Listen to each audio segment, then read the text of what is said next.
So I'm going to go ahead and call the meeting to order at 6 p.m. This is a regular meeting for Tuesday, June 20th, 2023. Madam Clerk, will you please call the roll? I will. Tim Hale. Here. Stephanie Nowers. Here. Dee McKee. Here. Robert Yunt. Here. Moki 2. Here. Dimitri Fonoff is in the building somewhere, Madam Mayor, and Ron Bernier. Here. You do have a quorum, Madam Mayor. Thank you. Is there anything that the members would like to pull from the consent agenda? Deputy Mayor, go ahead. I would like to pull AM 23059. Okay. Any other? Yes, Assemblyperson Nowers. If I could pull Resolution 23-071 and Resolution 23-072. 71 and 72 on page 6. Okay. Is there anything else that anyone would like to pull? Okay. So hearing those changes, then the rest of the agenda is approved as presented. You'll all stand, and since we did the evaluation of the clerk earlier, I will ask her to earn her keep and say the pledge. I pledge allegiance to the flag of the United States of America and to the republic for which it stands, one nation, under God, indivisible, with liberty and justice for all.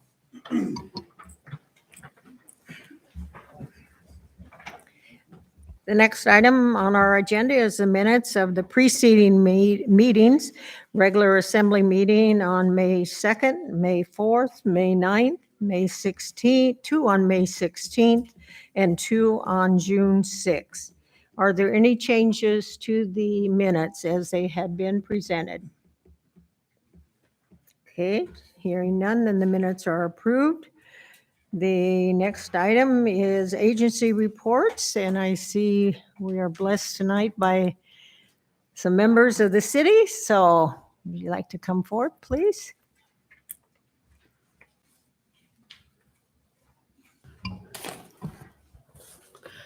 Good evening, Mayor, Manager, and members of the Assembly. I'm Glenda Ledford, Mayor for the City of Wasilla. You know, July the 4th is going to come, even though the weather don't feel like it. So the City of Wasilla will have their 4th of July parade, and this year's theme is honoring America's heroes. We are celebrating Wasilla Police Department's 30th anniversary. Good. So, and also on Saturdays from 12 till 9 p.m., we have music in the park. There's different times as different people.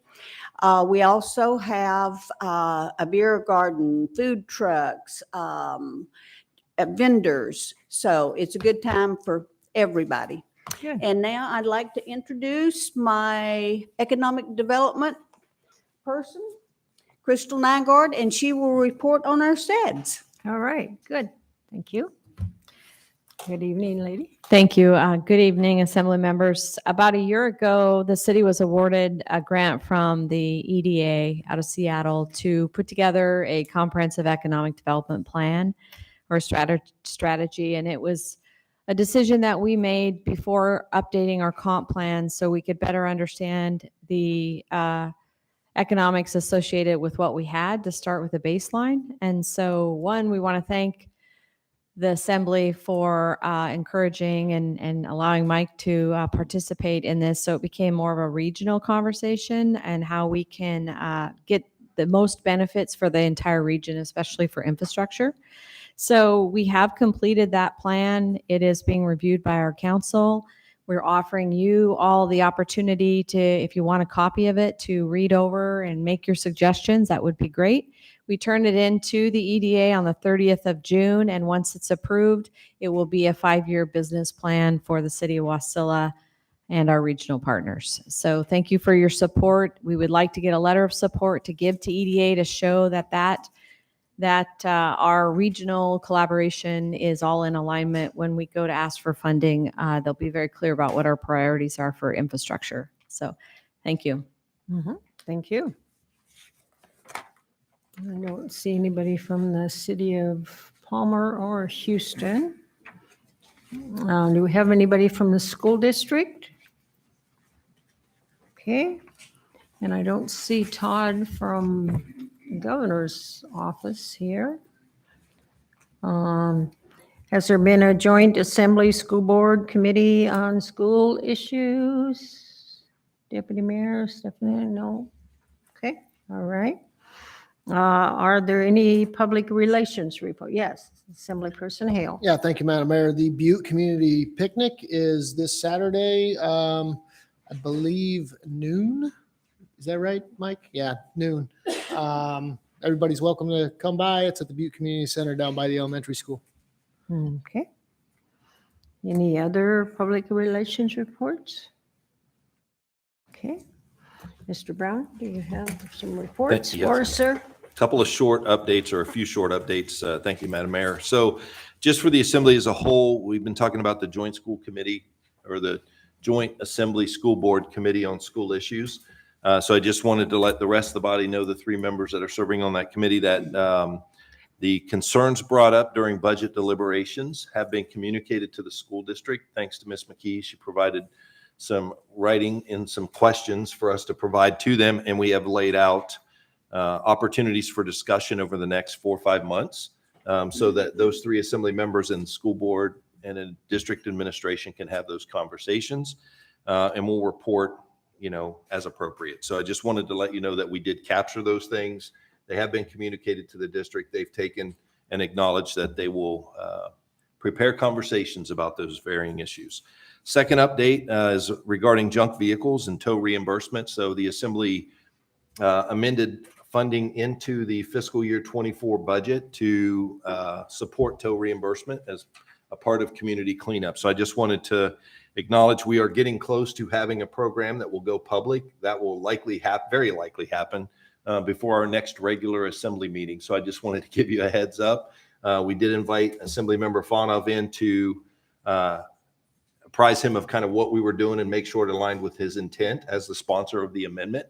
I think he's pleased, and he's welcome to add on to that. We don't have all the details ironed out just yet, but in a general sense, what we're hoping to do is put out a flyer, put out a form, have the individual residents contact one of the three salvage yards. They'll pick up car or cars, and then the salvage yard would bill us. We would pay. That way, we're not writing individual checks to residents. It would be administratively a headache. So we're trying to keep it as simple as possible and pretty simple for residents to execute. So just letting you know that's coming shortly. Our goal would be to roll that out in the July timeframe and have that program up and running. So I just wanted to give you a heads up, so there's no surprises. If you have questions or you want to know more details, please let me know. And then lastly, I was hoping Todd would be here. Todd's Molden from the governor's office, and he could talk about the governor's vetoes, but that leaves me. All in all, for the most part, MATSU projects were kept intact. So there was some funding to the Wasilla Airport, funding to the Palmer Library, funding to the Talkeetna Sewer and Water infrastructure improvements. Those were all in the capital budget. School bond debt reimbursements intact as expected. We did receive $1 million for the startup of the Metropolitan Planning Organizations, or the MPO. So that's good news to get that organization up and going. And then we also received $1.5 million to support the Arctic Winter Games. So all in all, did okay. And those projects stayed intact despite the vetoes. On education funding, one of the points Todd made, and I think it's fair to clarify, is what the governor vetoed was he vetoed a portion of the increase to education funding.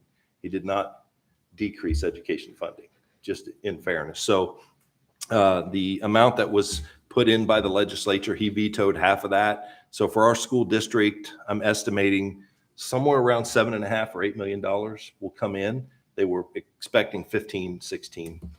So they'll get half of that roughly. So that is an increase they'll see from state funding. It is a one-time deal, not ongoing recurring funding. So that's kind of just a quick snapshot. If you had any wonders or were wondering how did that impact us, those are the highlights. That's all I have this evening, Madam Mayor. Okay. Any questions? Yes, go ahead, sir.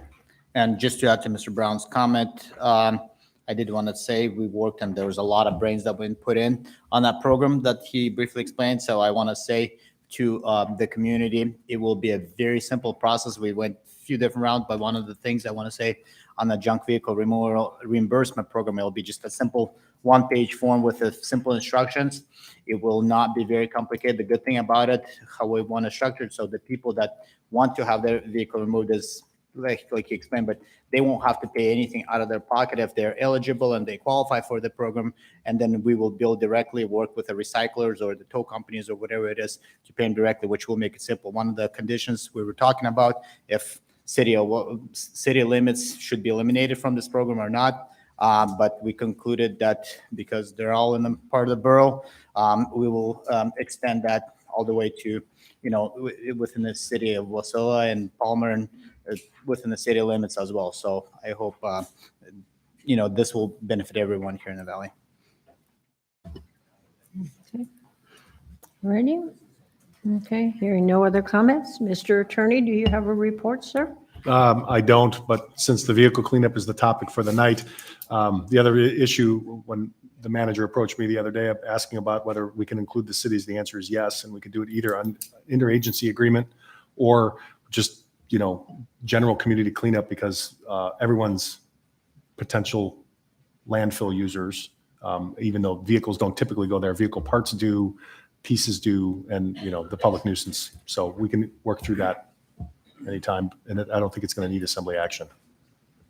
Okay. Assembly person. Have you, Renew. so you've reached out to all the recycling places, the salvage yards? There is a conversation. We don't have exact the details of it, but there's a work behind the scenes that's going to. Okay.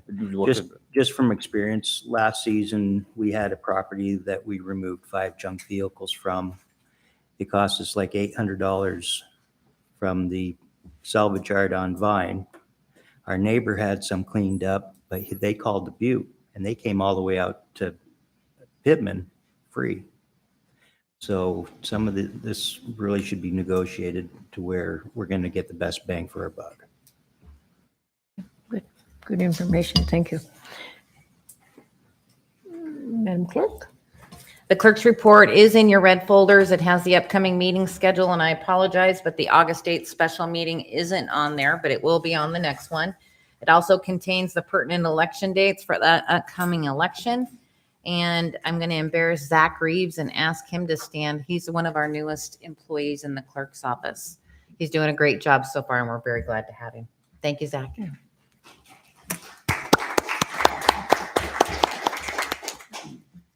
And let the record show that Assembly Person Fonoff arrived at 6:07 PM. The next item on our agenda is citizens and other correspondence. Are there any comments on the citizens and other correspondence? Okay, hearing none, they are presented. Madam Clerk, would you read the IM into the record, please? IM 23-141, reporting conclusion of contract number 19109P with All Points North for a total contract amount of $204,548.75 for Hatcher Pass survey and plating. Are there any comments on the IM? Okay, hearing none, it is presented. The next item on our agenda is persons to be heard. We do not have a request. The next item on the agenda is our public hearings. Madam Clerk. Ordinance 23041, an ordinance creating South Marina Circle Road paving local improvement district number 653, approving the improvement plan for the district, authorizing the manager to proceed with the improvement and assessing equally among the properties within the district the cost of the improvement. If you're on the phone and would like to speak to this, press *3. Okay, staff report. Through the mayor to the assembly, Cheyenne Heindel, finance director. Before you is legislation to create a road paving LID for South Marina Circle. It has 12 properties in that LID. Of those 12 properties, 7 voted yes, 1 voted no, and 4 ballots were not returned. So it had a percentage of 58% in yes. Okay, any questions of staff? Okay, yes, ma'am, thank you. So I'm going to go ahead and open the public hearing on ordinance 23-041. So any testimony at this time to the assembly should deal only with that ordinance. Anybody in the audience is welcome to testify to the assembly for up to 3 minutes. Seeing no movement. What about when we do not have anybody online? Last call for anyone in the audience. Okay, I'm going to go ahead and close the public hearing. Deputy Mayor. I move to adopt ordinance 23-043. You were supposed to go to Assemblymember McKee. Oh, I'm sorry, Assemblyperson McKee. I just asked the deputy mayor to make the motion. I should have asked you, so. Nick's got it. Nick's. Okay, thank you. My apologies, deputy mayor. Is there discussion on ordinance 23-041? Is there any objection? Hearing no objection, the legislation passes. Ordinance 23042, an ordinance exempting remote areas of the borough from the requirements of MSB 8.55 special events. If you're on the phone and would like to speak to this, press *3. Staff, sir? Good evening, Madam Mayor, members of the Assembly. Alex Strawn, Planning Director for the Borough. So this ordinance is at the request of Assemblymember Bernier. What it does is repeal certain areas from the requirements from 8.55, which is our special events permit.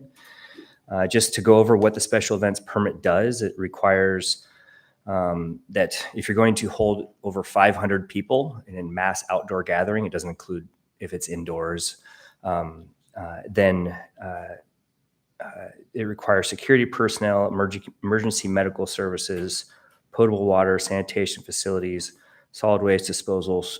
It requires that you have somebody on site who is in charge that like the borough could get a hold of if something goes wrong. It requires some access and traffic control. It has parking standards, a insurance and surety bond, fire protection, some quiet hours, and it allows the borough to enter the premises to inspect on site. What this does is it essentially takes an area of the borough well north of Talkeetna and well east of Chickaloon, and it says those areas are exempt from the regulations. And it's that simple. There's a map attached with the IM that shows the areas that would be exempt from these regulations. Okay, questions to staff? Yes, Assemblyperson. Yeah, go ahead. So looking at the map, it looks like the eastern boundary is beyond the Chickaloon River. Is that correct? That's correct. Okay, thank you. Okay. All righty, thank you, sir. I'm going to go ahead and open the public hearing for ordinance 23-042. Anyone in the audience is welcome to address the assembly. Okay, do we have anybody online, Caleb? We do not have anybody online. Don't see anybody here ready to testify. I'm going to close the public hearing. Assemblyperson Bernard. I move to adopt ordinance 23-042. Okay, is there any discussion? Yes, sir. This is for the Glacier View car launch. He's got ambulances, all the safety stuff in place and has for years. And it's just a way for, there's no alcohol being served, family function, and he's already going through all the hoops. And I think it's just one less thing that government needs to be involved in. Thank you. Mm-hmm. Yes, Deputy Mayor, go ahead. Great job. It's long overdue. We're larger than the state of West Virginia. The borough is, and the bulk of the population lives in a relatively small area, acreage-wise, compared to the rest of the borough. And I don't see any need for this when you get to those outlying areas. So great job. Further discussion? Is there any objection? Okay, having no objection, the legislation passes. Madam Clerk? Ordinance 23043, an ordinance approving the sale of certain borough-owned real property acquired through tax foreclosure for delinquent real property tax years 2017, 2016, and prior, and not needed for public purpose. If you're on the phone and would like to speak to this, press star 3. Staff report. Through the mayor to the assembly, my name is Jill Ursick. I'm a land disposal and foreclosure specialist. Before you is the ordinance to approve to hold the annual tax and LID foreclosure sale. This year it's tax sale 44. The IM that accompanies the ordinance goes through the foreclosure process. The ordinance speaks to the sale process. For this year, we had started out with 54 properties. After the interdepartmental review, staff has decided to retain 3 of those properties. 4 have been repurchased, which leaves 34 parcels, which are vacant land, and 13 parcels that had improvements on them. Looking to have the sale day actually be October 28th. The sale will open September 25th, with the promissory notes being signed on October 28th. We do have to make an amendment. One property did get repurchased after legislation was submitted, and that would be on the list of the attachment that was included. That would be TS 44-35. TS 44-35. Correct.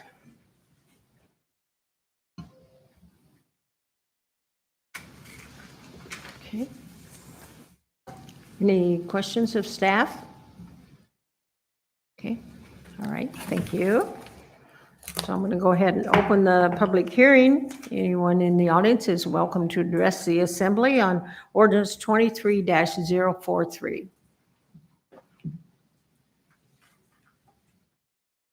Anyone online, sir? No, nobody's online. One last chance. Anybody in the audience? Okay, I'm going to close the public hearing. And Deputy Mayor?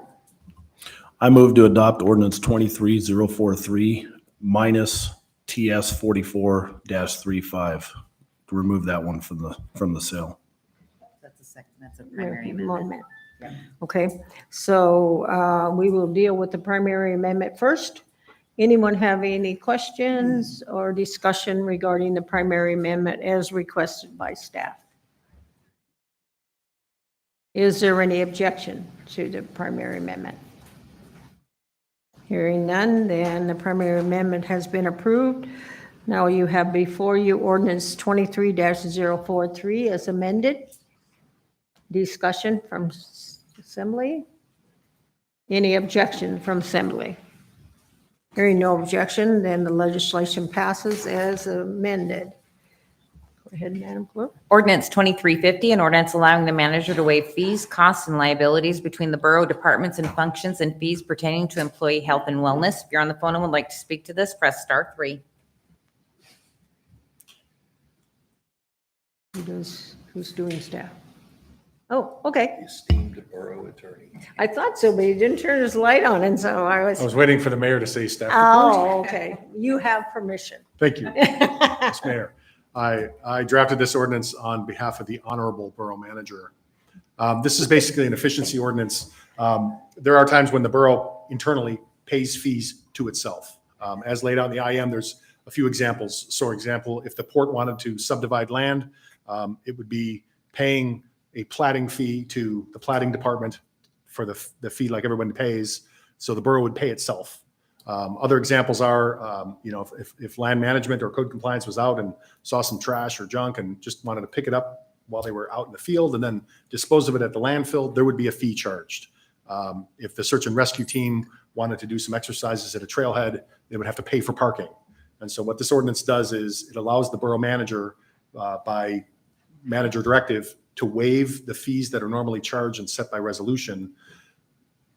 The resolution's by the Borough Assembly, so normally to waive fees, the borough manager has to come to the Assembly each and every time. This will allow him to waive fees for internal borough purposes only. So if members of the public or non-borough functions, nonprofits, things like that, can't get fees waived just by the brand manager. You still retain control over that at the Borough Assembly. But this is kind of an efficiency, internal efficiency ordinance to allow that. The second part of this ordinance came out of some discussions At the Healthcare Committee, the Healthcare Committee is composed of both union and management members, looking at employee health and wellness. Some of the ideas out there were discussing perhaps an app for tracking wellness and diets and exercise and things like that. And then also to potentially be negotiated would be to waive parking passes at trailheads to encourage borough employees as part of a wellness program to participate in, more outdoor activities and not that be an impediment. So this would also allow the manager to waive those types of fees as part of a wellness program to the borough, for the borough employees. Again, that would be negotiated through the committee with the union. So it's the two parts to the ordinance. Questions to the attorney regarding the staff report on this legislation? Okay, I'm going to go ahead and open the public hearing on ordinance 23-050. Anyone would like to address the assembly on this ordinance? Do we have anybody online, Caleb? We do not have anybody online. Anyone from here? Okay, I'll close the public hearing. And Deputy Mayor. I move to adopt ordinance 23-050. Is there any discussion? Is there any objection? Hearing no objection, the legislation passes. Ordinance 23-051, an ordinance approving an appropriation of $300,000 from the West Lakes Fire Service Area Fund Balance to the Central Matsu Fire Service Area Fund Balance for the purchase of a ladder truck. If you're on the phone and would like to speak to this, press *3. Staff report, sir. Good evening, Mayor, Assembly, and staff. Ken Barkley, Director of Emergency Services. This is transferring a ladder truck from Central Matsu Fire Department to West Lakes. This is the one I've spoke to a while back. I spoke about it during our budget session where Central is buying a new ladder truck. This is a 75-foot ladder truck. The other ones we have are 100-foot. We were hoping it was cheaper to get to 75-foot when Central bought this. This is 2012. And with all the commercial buildings being built, we don't have the reach we thought we were going to be required. It's considered for high-rise structures. 75 feet is where we need an aerial ladder.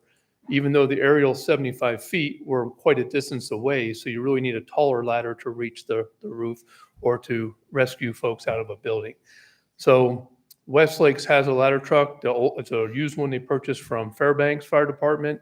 It does work, but it's eventually going to have to be repaired or replaced.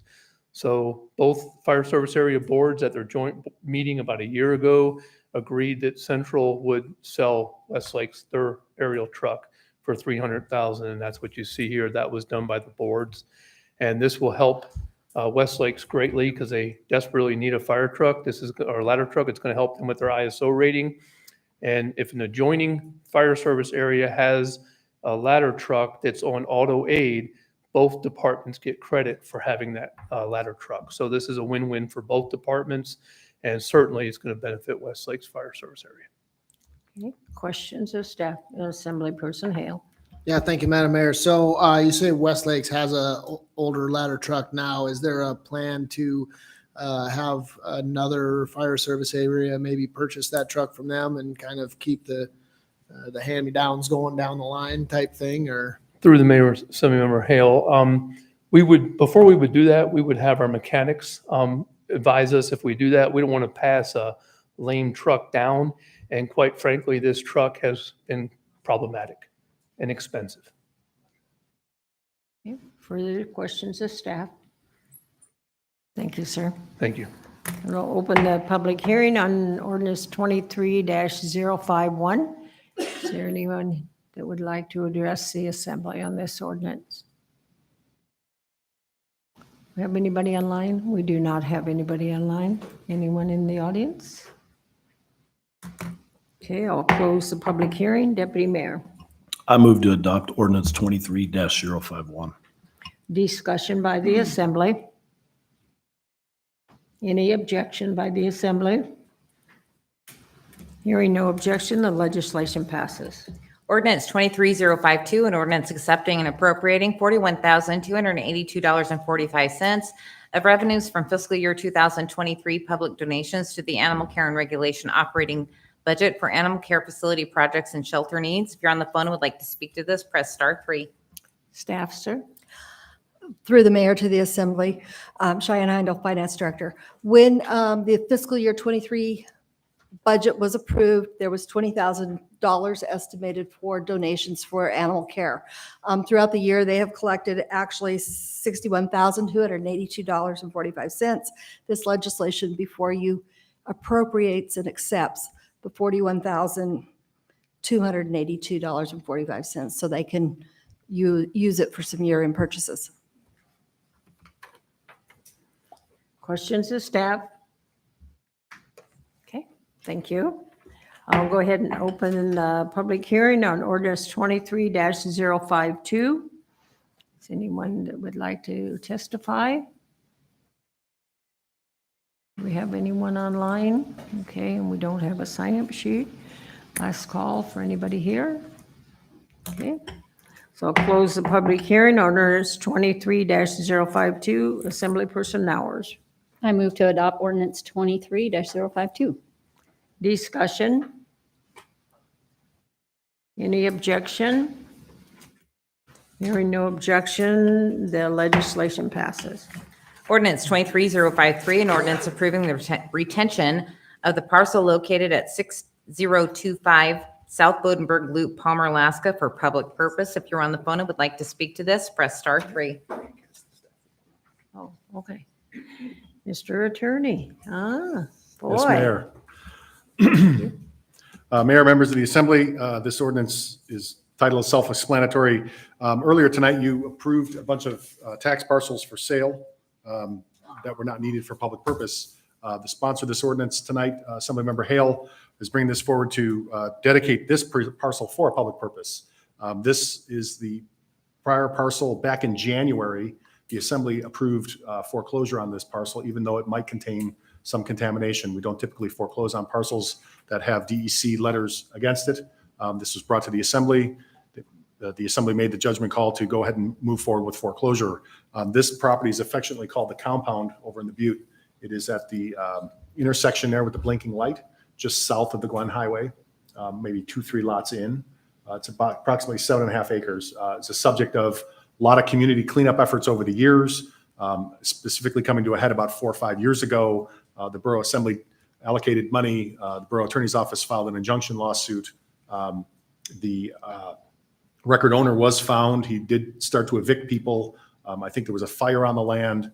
The former record owner did give permission to the neighborhood community council to come in and start to clean up. The property has been significantly cleaned up. However, in all of that, no taxes have been paid on this property since 2013. Given the community eyesore, the history of the property, and as reflected back in the January 17th meeting and the IM that went along with that, there are several $1 million worth of tax liens on the property, specifically $2.7 million from 2010 by the IRS, $22,000 in 2017 from the IRS. Also, the borough got a judgment in its lawsuit against him for junk and trash of $257,000. The assessed value of this property was $42,400. Tax liability was $21,000.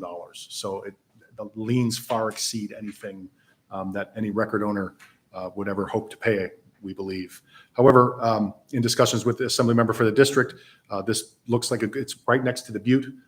It's near community, other community buildings and centers. It's near the main intersection. And the proposal tonight is to retain this property for a public purpose and to decide in the future how to best use it as either park, green space, perhaps ancillary to the Butte, something of that nature. We'll start conversations with perhaps the community council for management agreement, finish the process of cleanup. And in the meantime, the Borough Attorney's Office will also start to reach out to the lien holders and start to have discussions with them about removing liens, because in the state of Alaska, you can't execute government property to satisfy liens. So if it's retained for a governmental purpose, it won't be executable anyway. So we'll start working through that process too and see if we can make any headway if the Assembly approves this tonight. Okay. Questions of staff? Okay. I'm going to go ahead and open the public hearing on ordinance 23-053, and we do have a sign-up sheet. Michael Moore.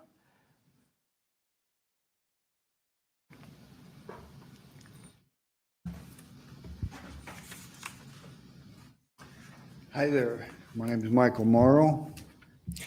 And I've been pretty involved with the Butte compound since 2019 when we had our big meeting at the Butte Elementary School. And I would like for the assembly to consider to give me and my nonprofit organization possession of that property so we can turn it into, we have a whole list of things we want to do. We want to turn it into a children's park. And I think one plan we have, we'd like to install the Little Angels Park that has been in the works at the Butte compound. It's for the kids that were burned up in the trailer. But anyway, so we want to turn it into a park. We want to make a picnic area, a pavilion picnic area. We also want to make a ball field there, Little League ball field. And in the wintertime, we could turn it into an ice skating rink, and we could have sledding hills there. So there's a lot of things that we would like to do, but first we got to get that place cleaned up. And I was here probably in 2020, and I asked you guys for funding, and you gave the Butte Community Council $10,000, and we still have $5,800 of that at the Butte Community Council has in a savings account, and I can verify that because we kind of lost momentum. Butte Salvage hauled out 75 cars from that area, and then we had a equipment company come in, and we hauled out 4 40-yard dumpsters of trash out of there. They used an excavator to load that stuff up and get it gone. But since then, we have lost momentum because we're at a standstill because there's nothing small there anymore. There's a couple RVs that are just packed full of trash. There are 2 big dump truck boxes, just the boxes alone. So it's a great big piece of iron that, we need an excavator to pick up and trailers to haul away. And then there is still a large number of piles of trash that just needs to be picked up with an excavator. So there's a lot of cleanup to do, but we have a lot of. Go ahead and finish, sir. Go ahead and finish. But yeah, we have a lot to do. So anyway, I have applied for a nonprofit organization through the state, and I'm waiting to hear from them. And I'm pretty much the key figure in the cleanup. Butte Community Council really isn't involved, but they're holding the money, as a favor. But Okay. All but right. we have big plans. Okay. And we just need a way to work them. Okay, good. Thank you for testifying. Okay, thank you. Mhm. Anyone else that would like to testify on this ordinance? Do we have anybody online, Caleb? We do not have anybody online. Anyone else? I'm sorry, sir, you can only testify once. Thank you. Anyone else? Okay, I'll close the public testimony for, ordinance 23-053, Assemblyperson Hale. Thank you, Madam Mayor. I move to Oh, adopt I'm ordinance sorry. 23-053 and speak to it briefly. Obviously, most of you folks have heard about this property and what's going on out there for the last several years. And this is just the next step in news about how things are proceeding forward. I've asked the Butte Community Council to have this issue on their agenda for the next several months so that we can get some direction from them as to exactly what we want to do. But this is a critical step here. We'll dedicate it for a public purpose, and then from that point on, it can't be used. It can't be used as a gravel pit or a gas station or any of those other kind of things. It's got to be used for a public purpose, and I think that's going to be real important here. Okay. I'd appreciate y'all's support. Thank you. Deputy Mayor, you had comments? Yeah, I fully support it. I just wanted to confirm it's non-executable for the IRS. So if we take this property back, they can't come after us for the liens, the borough. That is our position. Again, we'll have a conversation with the IRS about that, but under the laws of the state of Alaska, you can't execute judgments against governmental property. Okay. And then, yeah, great job, Tim. I know it's been a lot of work and quite a few years you've put into this. If there's still some cleanup left to be done, we've got money available for that, and I would fully support you asking for just that. So thank you. Assemblyperson Hale. Yeah, as far as that goes, I'd like to see us finish spending the money that we've already allocated to the project. We did set aside $50,000 this last budget cycle for the parcel, but I would like to see that money kind of go towards either new fencing or some grading or something of that nature. I think we've got, like Mr. Morrow said, we've got about $6,000 left, and we're going to try and get that spent, and then we'll see what we need next. Further discussion?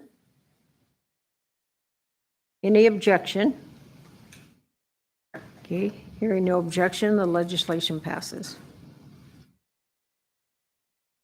Ordinance 23054, an ordinance extending the date of completion for the Stormwater Management Plan Project account to June 30th, 2024. If you're on the phone and would like to speak to this, press star 3. Staff? Good evening, Mayor DeVries and excuse me, members of the Assembly. So this ordinance is just as it reads, we're requesting a 1-year extension to the Stormwater Management Plan project account to allow us to complete our Stormwater Management Plan update and to continue preparing for the MS4 Stormwater Management Permit requirements that we expect to receive a letter from DEC anytime, letting us know what our timeline's going to be. So this project is allowing us to retain a contractor and help us work on those compliance activities. Questions of staff?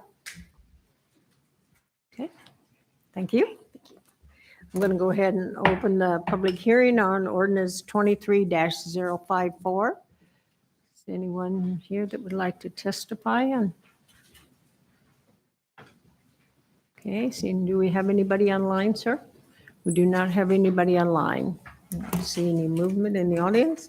So I'll go ahead and close the public hearing on ordinance 23-054. Deputy Mayor. I move to adopt ordinance 23-054. Discussion. Any objection? Legislation passes. Ordinance 23055, an ordinance extending the time of completion on the area-wide budget appropriation transportation infrastructure program 2021 projects. If you're on the phone and would like to speak to this, press star 3. Staff? Through the mayor to the Assembly, Cheyenne Heindel, Finance Director. The legislation before you extends the completion date of this project when it was originally appropriated in the budget, a June 30, 2024 expiration date was set. With the awarding of the state grant, we are just matching this expiration of area-wide money to the grant money. Okay, questions of staff? Okay, thank you. I'm going to go ahead and open the public hearing on ordinance 23-055. Is there anyone in the audience that would like to testify? Do we have anybody online? We do not have anybody online. Don't see any movement. I'll close the public hearing. Deputy Mayor. I move to adopt ordinance 23-055. Any discussion? Any objection? Hearing no objection, the legislation passes. Ordinance 23056, an ordinance approving a reappropriation of funds from the fiscal year 2023 operating budget to road service area capital projects. If you're on the phone and would like to speak to this, press star 3. Staff? Through the mayor to the assembly, Cheyenne Heindel, finance director. Before you is legislation to take monies that Public Works has decided will be unspent in the various RSA budgets and move those to RSA capital projects. Questions of staff? Thank you. I'm going to go ahead and open the public hearing on ordinance 23-056. Anyone that would like to testify? Okay. Seeing anybody online, sir? We do not have anybody online. Go ahead and close the public hearing. Deputy Mayor. I move to adopt ordinance 23-056. Is there any discussion? Any objection? Hearing no objection, the legislation passes. Madam Clerk? Ordinance 23057, an ordinance amending MSB 3.28 to increase the property owner ballot threshold for contiguous local improvement districts from 50% to 67%. If you're on the phone and would like to speak to this, press star 3. You're up again, sir. See, is this? I am. It's Nick Knight. This ordinance is sponsored by Assemblymember Nowers to do what the title says, that is increase the ballot threshold for contiguous local improvement districts from 50% to 67%. So under our code, local improvement districts are capital projects that benefit pieces of property, and therefore they're billed directly to the properties. As part of the process in going through it, the borough mails out ballots to determine support for the project.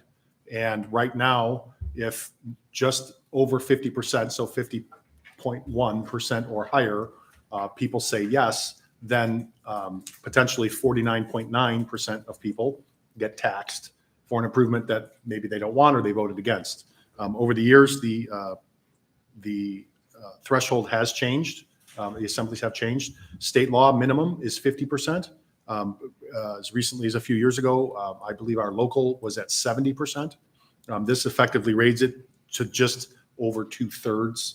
2/3 would be 66 and 2/3, but 67% is the roundup for that. And so what this would do is change the ballot return counting for contiguous local improvement districts. Contiguous local improvement districts are when all the lots in the district touch each other. The other type of improvement district that's in our code is if a bunch of people want to do an improvement and they don't touch, and there are lots in between, and they say, yeah, we don't care if those people don't pay for it. That's a non-contiguous, and that requires 100% of property owners to sign, and that's being unaffected by this. So this is just the contiguous local improvement districts, which tend to be larger, include more lots. And so the effect of this would then be to show more support from the people who are paying the bill to actually do the project. And there is an amendment in the packet.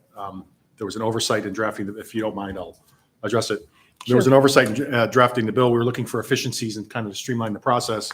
And the ordinance as drafted tonight proposes to remove publication notice, and the amendment to be moved by Assemblymember Nowers would put that back in. There is a state law requirement that notice be published for 4 consecutive weeks in the newspaper.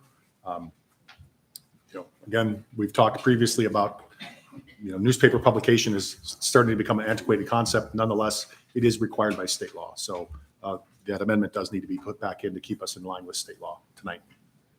Okay. Any questions of staff? Okay. I'm going to go ahead and open the public hearing on ordinance 23-057. And we do have a sign-up sheet. Lisa, Sad?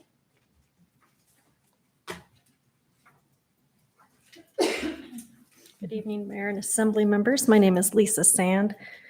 I just have a few quick comments on this. I'm one of the homeowners that was affected by an LID that did not get completed, and we're restarting the process. And when we won and was granted this, we were at 50%. Now we're facing the chance of it being increased to 67%, which I feel is not fair. So I'm going to continue to fight. I kind of feel I should be grandfathered in. I also feel it should not be an issue. 50%, in my opinion, majority rules. It's kind of like when you vote.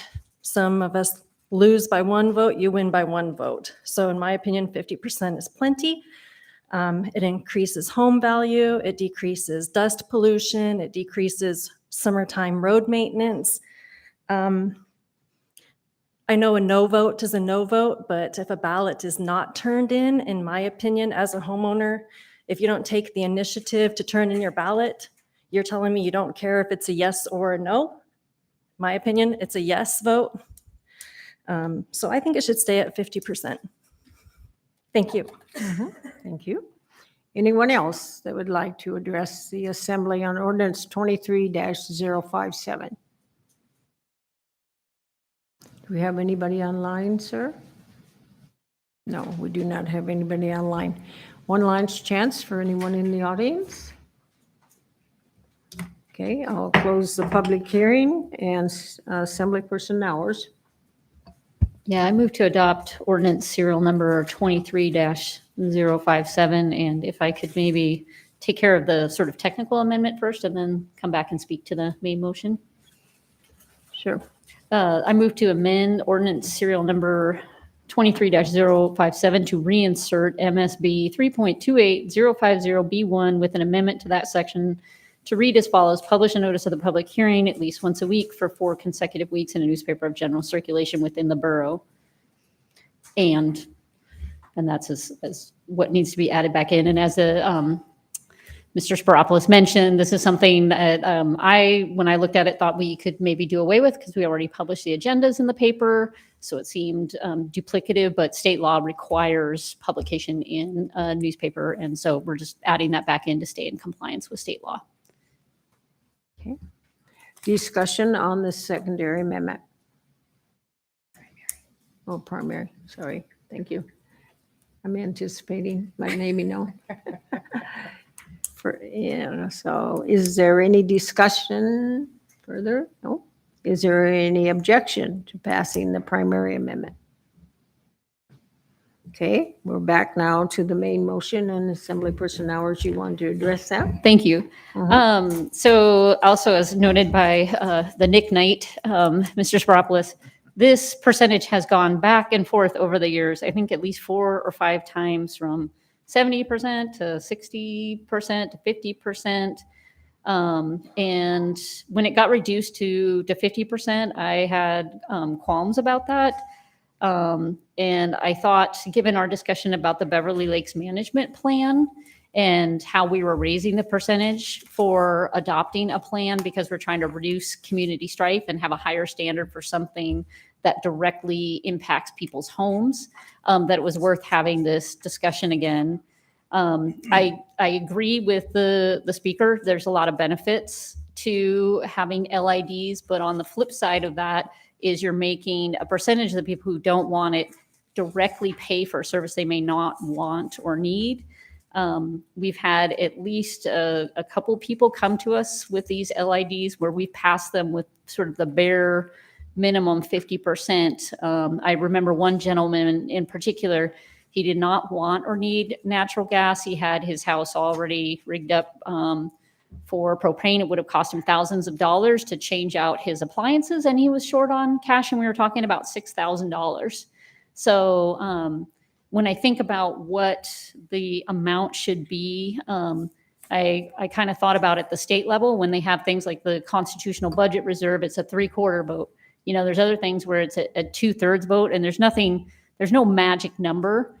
But I just thought, given it's been between 70 and 50, 2/3 seemed like a good amount if for something where you're going to be directly assessing thousands of dollars on somebody's property. I think this is significantly different. To address one argument that's been made is, well, we elect our people at 50%. At this assembly level, we decide, to assess property taxes by 4 to 3 margin, but property taxes are spread over, you're getting a lot of different things for that vote. This is very specific to a small number of properties. So I looked back to 2020, and of the 20 some LIDs that have been set up there, as large as 60, that's the biggest, and as small as 1. So we're talking about a small number of properties.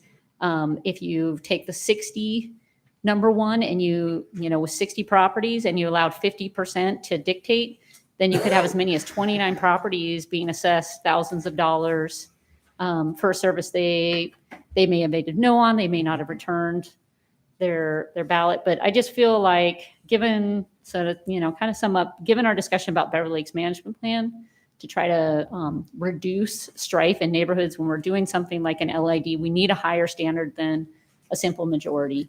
And 2/3, it's not completely like the perfect number, but it's a number a lot of legislative bodies use when there's something that you could have a split on, but there's a public benefit too.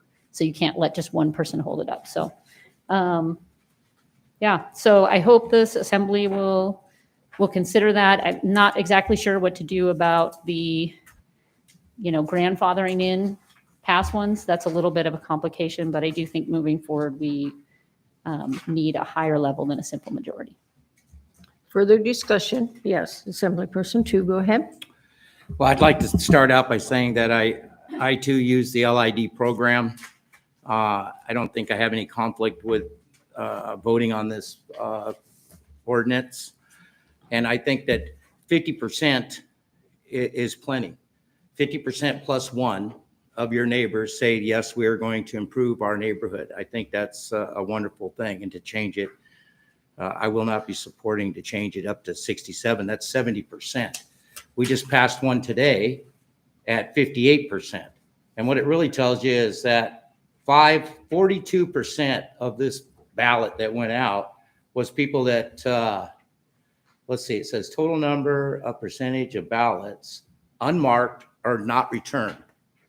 So that was 42%. So out of this LID that we just passed today, they only had one person that put the ballot back and said no. So they would not have got their LID. So I think 50% is plenty. I think 70% that's not happening. So I will not be supporting this. Assemblyperson Hale? Yeah, thank you, Madam Mayor. I think I may have a way to address that particular issue. I do support increasing the vote threshold, but as it stands right now, if you don't return your ballot, it counts as a no vote. And so I would like to offer an amendment here. I would like to amend ordinance 23057 by inserting the following language at the end of subsection D on the top of page 3 and at the end of end of section B on page 4. For contiguous LID proposals, the percentage calculation will be calculated based upon the total number of ballots returned. Unreturned ballots will not affect the calculation. And so like I said, right now, an unreturned ballot counts as a no. That's not how most of our electoral processes work. If you don't go down and cast a ballot, it doesn't count as a no. It doesn't count at all. And so I think a 67% threshold would be good so long as people who didn't care enough to not return their ballots weren't counted as a no vote. And so I would like to offer this amendment. I have it in writing here for the clerk. Discussion on the amendment, sir. Thank you, ma'am. Yeah, the ordinance from earlier this evening, it was 58% by our current standard, and that's counting folks that did not vote at all as a no. And I've never agreed with that. I've never thought that was a good idea either. If you look at the ones that did vote, it was actually 87.5%. Right. That's a big difference. So I will support this amendment. And I think it's a great idea. You think about like a boxer's record, you got wins and losses and you got no contests. And the way I look at it is if somebody doesn't vote, it should not count for or against it. It's a not vote. Same way in November. If you don't vote in November, it doesn't count as a no vote, right? So I will support this amendment. don't think there would be very many elections won anymore, because we get like 11% of the people show up and 88% of the people didn't, so everybody loses by 88%, right? This last, just so I would like to brag about the borough. We changed our election from October to November. We broke the turnout last year and we were over 40%. So 41.4 or 5. Anyway, I did want to brag for a moment. You're correct. It's still sad that 59% did not show up. But we had Should we put a wager what it's going to be this November? this is an odd year, so it'll be lower. Yeah. Yes, assembly person hours and then. Yeah, I wish we could get that number up higher. Yeah, Yeah. right. I think that's a totally fair way to do it. I wish I'd thought of that idea. I would like it if people want natural gas in their neighborhood. I think you should go knock on your neighbor's doors. I mean, the most we're talking about is 60. So more support you've got and more people know about it. But I think that's a really fair way to count it, and I support the amendment. Assemblyperson. I just want to clarify, if Tim's amendment passes, but this one does not, are we changing that, vote that, or this is only if this one? Mhm. Yeah, only, right. Mr. Attorney? So this is a secondary amendment, and if this one passes, it then becomes part of the ordinance. If this ordinance then would need to pass for this concept to take effect, if this ordinance fails tonight, then the whole thing goes away and the rules stay exactly as they are. So we can't just modify that portion of it and take out on the percentages separate. And you could meet with the attorney and propose, say this doesn't pass. You could, of course, as you know, meet with the attorney and prepare something for a future agenda that could change that part of the ordinance. Yeah, I'd like to work on that. Thank you. Okay, all right. Further discussion? I was just going to ask the attorney, since I know we ran into some concerns regarding the beginning language in relationship to state law. Does this latest amendment, is there any state law conflict with that? There is not. Okay. So the way the borough does the LID process is a little different than state law. Okay. State law says that the Borough Assembly can move forward with an LID unless it receives written objection from more than 50%. Okay, So it is legal under state law for you to issue a notice and tell everybody, write us a letter if you don't like it, and then go forward with it. That would probably be a bad public policy and a bad way to go. The way we do it is we gauge affirmative support, right? So there is no conflict with state law because anyone who objects needs to do it in writing. Because state law says if more than 50% object in writing, Okay. you are prohibited from going forward. Everything else is our local rules. okay. So that would be the absolute minimum is 50% of the people object in writing. And so not returning a ballot is not an objection in writing. It's, Right. as you have all mentioned, it's nothing. It's not in writing. Yeah. Okay, good. Thank you, sir. Something member two. Oh, I'm sorry, Assemblyperson 2? I just want to make sure I understand. So if we approve Tim's amendment, Mm-hmm. then do we also, can we turn down, can we not support changing it to 67%? Somebody could make an amendment to change that, or if you turn that ordinance down, then, as I mentioned to Assemblyperson Fanoff, there could be new legislation presented at some other time that would be this amendment that we have. But in that ordinance, it wouldn't change, it would remain at 50%.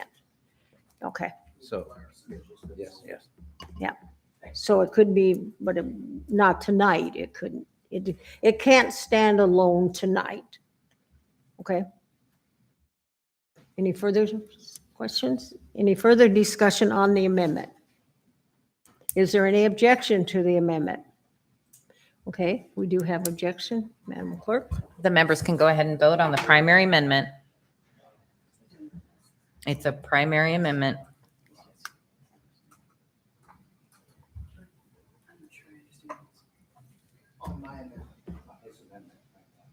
We're voting on Assemblymember Hale's amendment. Do you need me to read it back into the record? It would be to add a section that reads, for contiguous LID proposals, the percentage calculation will be calculated based upon the total number of ballots returned. Unreturned ballots will not affect the calculation. It passed with Assemblymember 2 opposed. Okay, now you have before you ordinance 23-057 as amended. Deputy Mayor. I'd like to propose another amendment, and that is to reduce it from 67% to 50% plus one. Okay, so now we have an amendment to change the, really would be changing from 50% to 50 point or plus one. Did you have a question? I just need to clarify because Okay. right now so you want it to be 51% or do you want it to be more than 50%? More than 50, Okay. 50% plus one, so one over. So If- more than, or do you want it to be more than 50? More than. more Okay, than. thank you. More than 50, so- rather than the 50.1. Yep, Yeah, got it. okay. Alrighty, discussion on that amendment. Assemblyperson Hale. Just to be clear, this would return the code basically to the way it was written, except with my amendment added to it. And Assemblymember McKee. Assemblyperson McKee. When we were discussing the Beverly Lakes plan, we had this 50% plus one, something like that. And the objection was that enough people, which it met, which the Beverly Lakes people met. And then we said, well, that's not good enough. We're going to make it at 60% or something like that. Because we wanted to hear from the minority. And now we're going back to the 50% plus one. I don't see the logic in that. So I'm not going to support that. Okay. Further discussion, yes, Assemblyperson Hours, go ahead.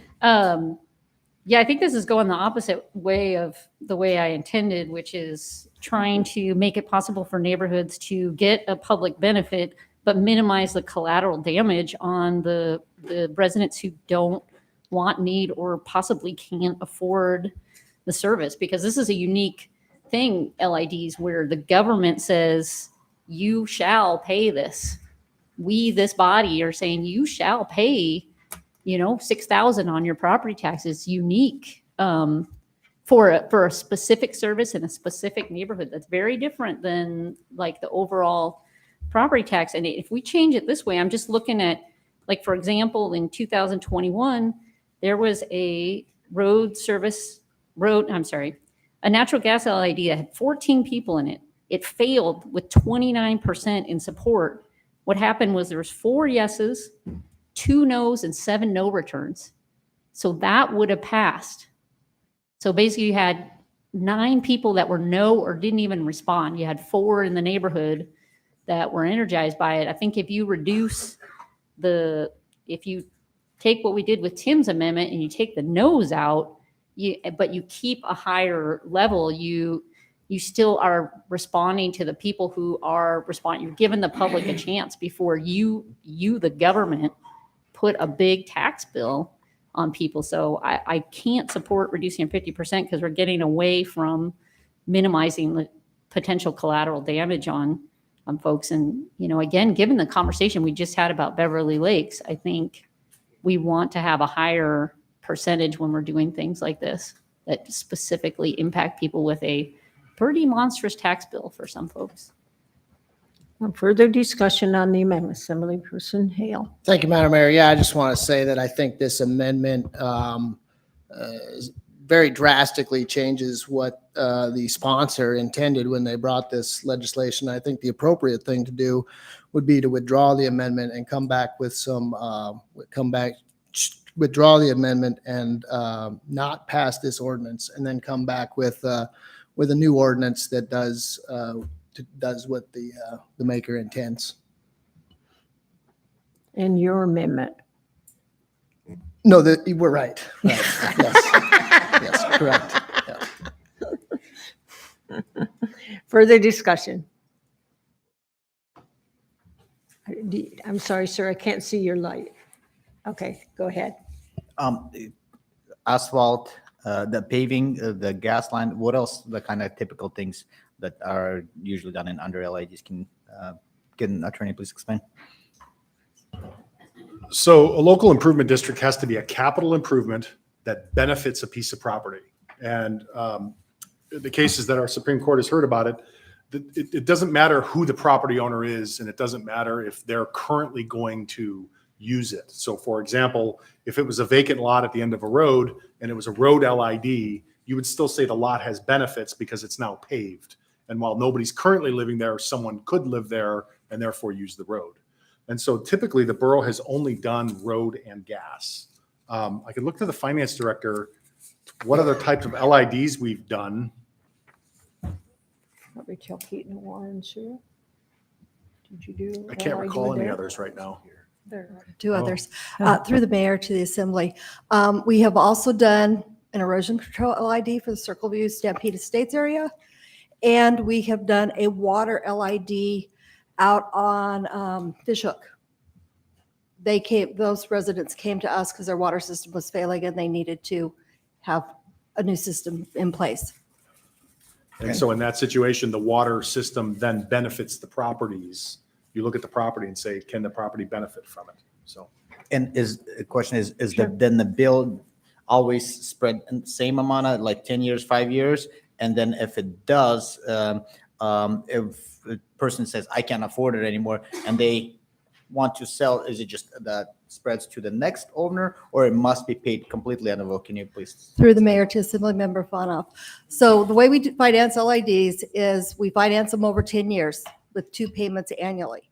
Now, it depends on a mortgage company and the sale, how the sale happens.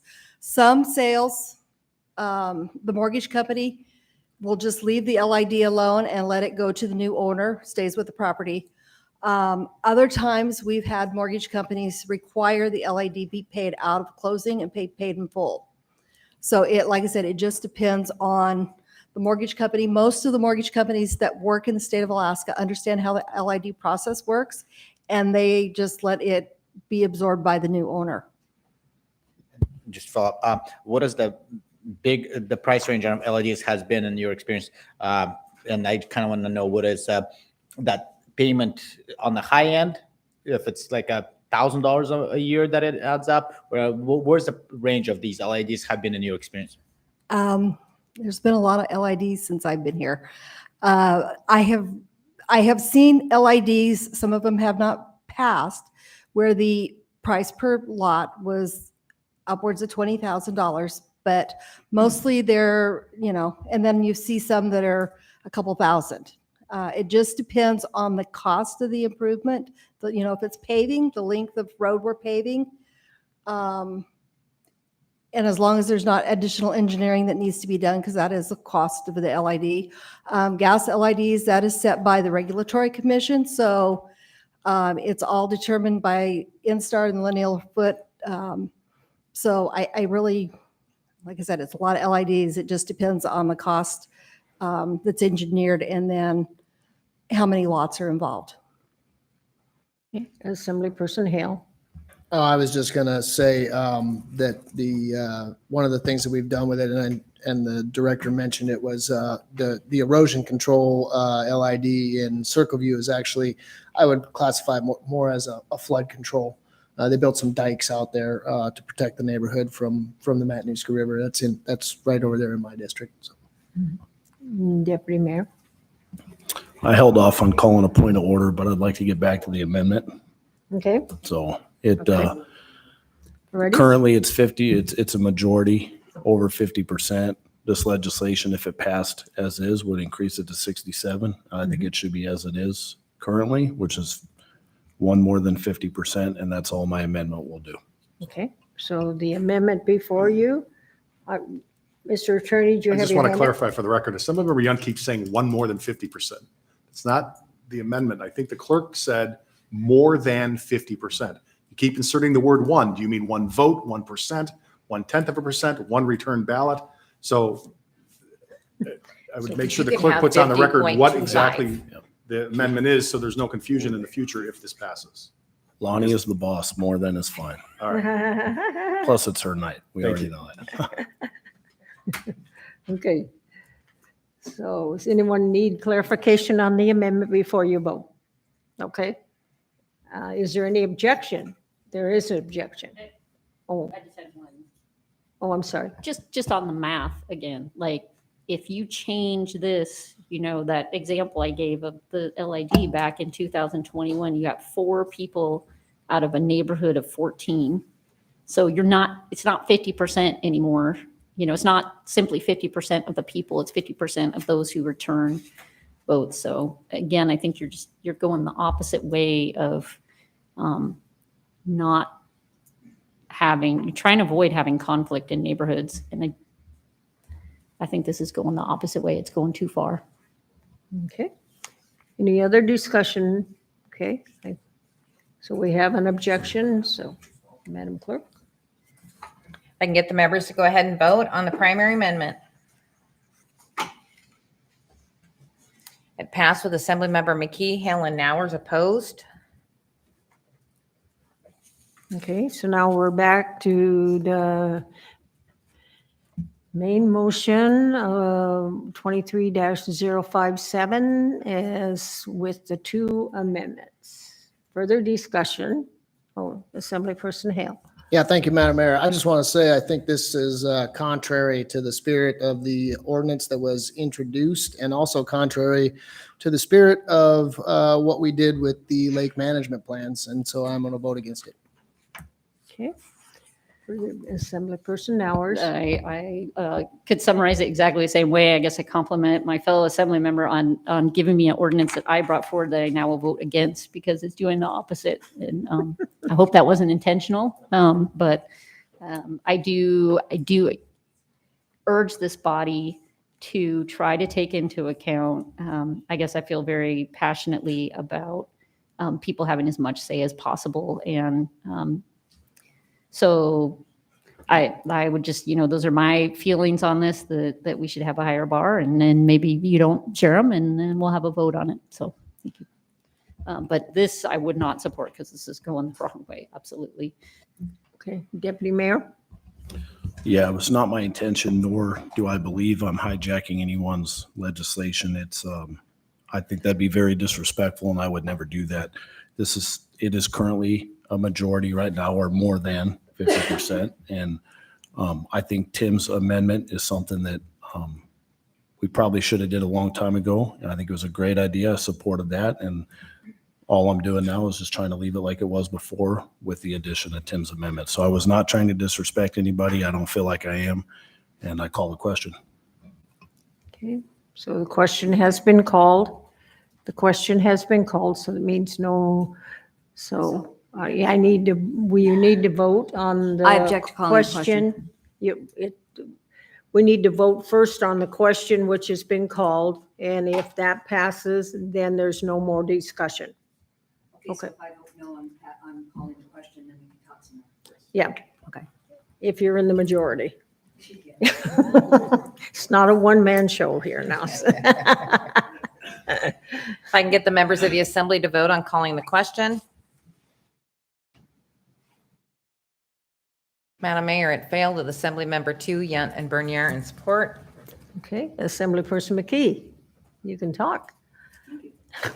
And this is addressed to Assemblymember Yount. When we did the Beverly Lakes thing, I was very passionate about there, and I just got out there and hollered and ranted. And your reasoning, this is a very sincere question, your reasoning at the time was that there was a large majority that was not heard from when that was done the way it was. And now we're kind of back to where, what happened to your large minority is lost in what you're proposing, I think. And if I'm mistaken, please let me know. But that's how that looks to me. It's like, okay, before it was one way, and now we don't care about this minority bunch. And that's a really sincere question. Deputy Mayor? Yeah, a couple things. So earlier this evening, we voted 7-0 to approve one at 58%. The actual votes were 87.5, but based on how it was prior to Tim's awesome amendment, it actually was only 58%. These go out by certified mail. It's not it's not an accident somebody misses it. These things are basically hand delivered. And so if they choose not to do it, then I think their vote should not count, as Tim said. But we're talking about two totally different things. One is increasing somebody's value with, flood control, as Tim mentioned, erosion control, paving, natural gas. The other is stripping away their rights on their land. When you pass a lake management plan, you're taking away people's rights that they had when they purchased the land. Apples and oranges. Would it be possible to, I don't know how people would feel about this, but 67 may be a bit high, if we lowered that to, I don't know, no, we got that. Lowered it to, I don't know, 60%?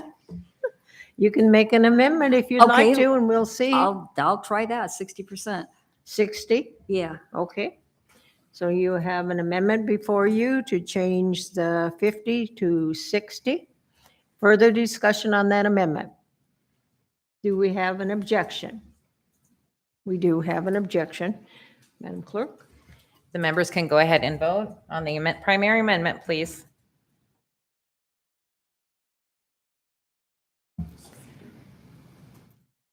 Okay, so that fails. No, it's a primary amendment. It has failed with Assemblymember McKee, Hale, and Nowers in support. So now we're back to the main motion, which is to approve ordinance 23-057 with the two amendments on it. Assemblyperson Hale. Thank you, Madam Mayor. I'm gonna pull a Ron here. I move to amend the ordinance by replacing 50% with 55. Okay. Discussion on the amendment to change the 50 or more to 55. Yes, Assemblyperson. Question, if it's 5-5 vote, is that considered 50 plus one, or that's just kind of still needs? What is, when it's even amount of numbers on the 50% issue, how we have it before now voting on the 60? I want to know how that works, if there's a even split. I guess the It attorney. fails. Even split is not more than 50. As amended, the ordinance requires more than 50. The even split is 50, so it's not more than 50, so it fails. So unless there's 100 votes and the 50-50, otherwise it'd be, if there's a 30, so basically it'll still always cross, not just at 51%, it could be 55 with just one more of, is that correct? Yeah, okay, thank you. Further discussion on the amendment? Is there objection to the amendment? There is objection. I can get the members to go ahead and vote on the primary amendment.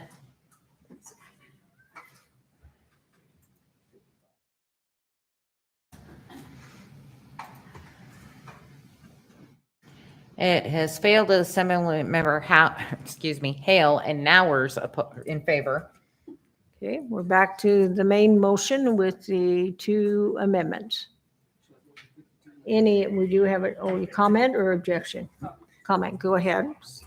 I just, coming back to as a body, what we're doing and in the Beverly Lakes, I think we are all in agreement on having a higher standard. And I understand what Assemblymember Yunt is saying about stripping people's rights, but I don't see this as different personally, because we are adding a tax bill up to, 6,000, 20,000 sounds extreme on somebody's property that may not want this at all. And if we change this the way we're doing it, we might have 30% participation in the neighborhood, and this passes. And 70%, I know certified mail, you should return it, but a lot of people just don't. They don't even know it's happening. And I think a certain percentage of the unreturned ballots are people who didn't know. And if all of a sudden they get hit with a $8,000 property bill, they'll come here and I think justifiably give us a hard time about it. So I think the analogy is there for requiring a higher percentage. And again, the change that Assemblymember Yount made is taken this in the reverse direction of my intent, which is to allow neighborhoods to move forward with these with the minimal collateral damage on the people who didn't want it. You don't want just one person curmudgeon to stop it, but you want to hire, into my thinking, a higher percentage. So again, I've been put in the position of urging you to vote against an ordinance I brought forward. I think we can do better for the folks. I think this is going the wrong way, and if I don't have the support to switch it to a higher standard, I would urge you to vote this down so that we stick at least with 50%. But I do think we should go. Me personally, I've gone higher. Okay, so we do have further, Assemblyperson Hale. Yeah, I'll just be brief. I just think that this is contrary to the idea that we allow people to have a say in what goes on in their neighborhoods, and I can't support it.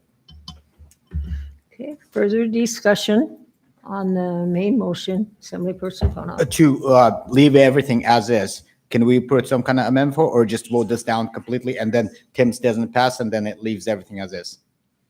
Can explain, clerk, please? If you want to leave everything as is without Assemblymember Hale's amendment, you would vote no. To clarify, Yes, go to ahead. clarify, if we vote this entire thing down, non-returned ballots still count as a no. Would you say that again? We've had so many amendments. What do you got here? To clarify, if we vote this down, if we vote down the entire ordinance,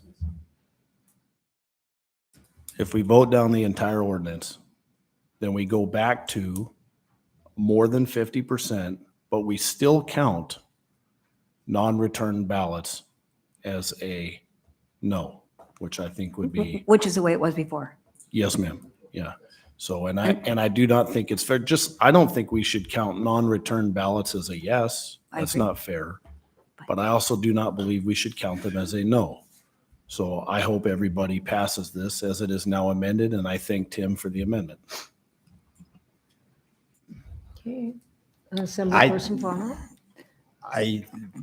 This has taken I'd love to work, like I said before, on bringing so that the people that don't vote, that not necessarily automatically votes no, but the percentage changes dramatically, and like 4 people can really decide for 10, or actually 3 people, the ones that did vote. So I almost think with Tim's amendment, 60% will probably still mean the same thing. I don't know what the mathematics of it. So if we want to leave it as is, then it is better to completely vote this thing down. Or if we will pass it, then we understand that the fact that only people that voted could determine, and then those that did not vote, they can complain in front of us and come, and then, but that's kind of beyond the voting time, correct? I didn't understand. Oh, See just a that? minute. Can you state the last part again? I'm Sorry, saying that Assemblymember Frono. after let's say if we eliminated the people that did not get to vote, only 50% participated in the vote. Out of those, 6 people voted in favor, 4 against it. The 5 people that didn't vote completely, now they come and say, we didn't vote for this. They should have voted, correct? Right. Okay, that just clarifies. Okay, thank you. Okay. Assemblyperson McKee, did you have further comment? Just kind of a general comment, play it a game, make it a rules. Kind of like, so I like the idea about people who don't play the game. They're out there, they don't care, they don't return it. I really like that part, but I still think to stick it to the folks that, just 51%, we've got the same dissension. We talked passionately, all of us did, about the division and the enemy, people were talking against their neighbors and all of that kind of thing. We're right back to that. And that was a hard pill for me to swallow because the process was followed so carefully. But there we were. And the silent minority, was heard from. Now, I don't know how this happened. It's upside down. I only support the one half of it. The people who don't return the ballot, you're out of luck. but we've defeated the purpose of all of that division and dissension in the Beverly Lake thing, so I can't support it if it's going back to 50%. Assemblyperson Bonner. So LIDs and lake management, they're apples and oranges. They really are.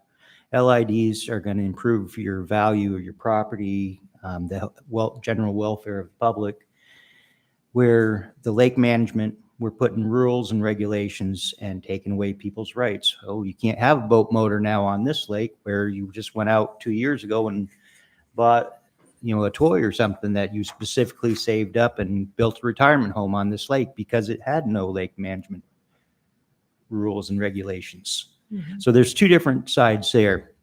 Stephanie is really good. It really is. And your heart's in the right place. Okay. The LIDs, I know for gas, I can see the unfairness to it when somebody doesn't have the money to hook onto that gas line. Okay.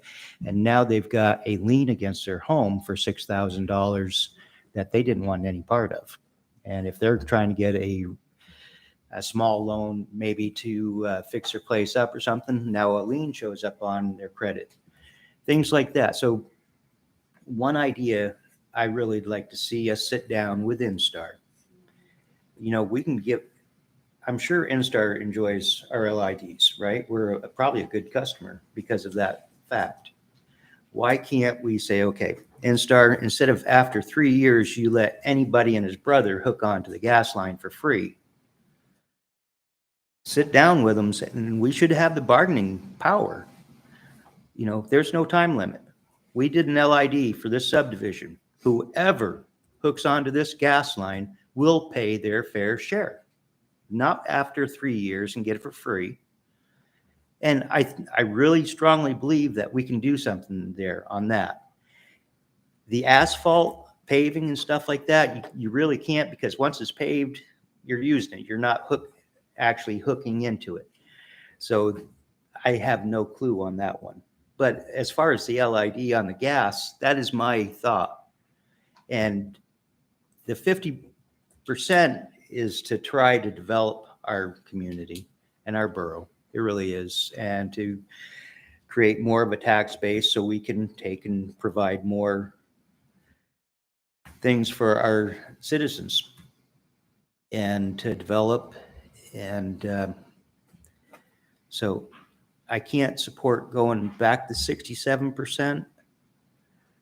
At this point, I would like to do some sit down and talk to Instar to make it more fair.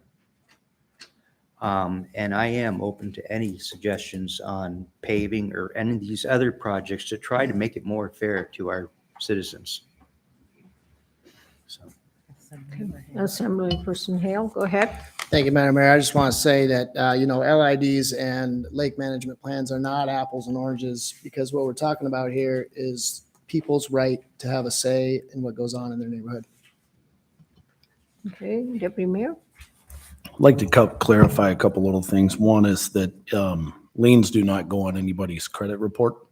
So the Matsu Borough does not report to credit agencies. It's a lien against the land broke down among, 5, 10, 20 years, whatever it is. And if somebody were to choose to sell their land, whether it was with paving or gas or whatever, erosion control, it could be anything. When they sell that gets picked up by the new buyer. The title company recognizes that. But again, it's not put on anybody's credit report. We don't have to worry about lowering the credit scores. The other thing that I'd like to mention is, I'll call Dave in the morning. Dave runs Instar.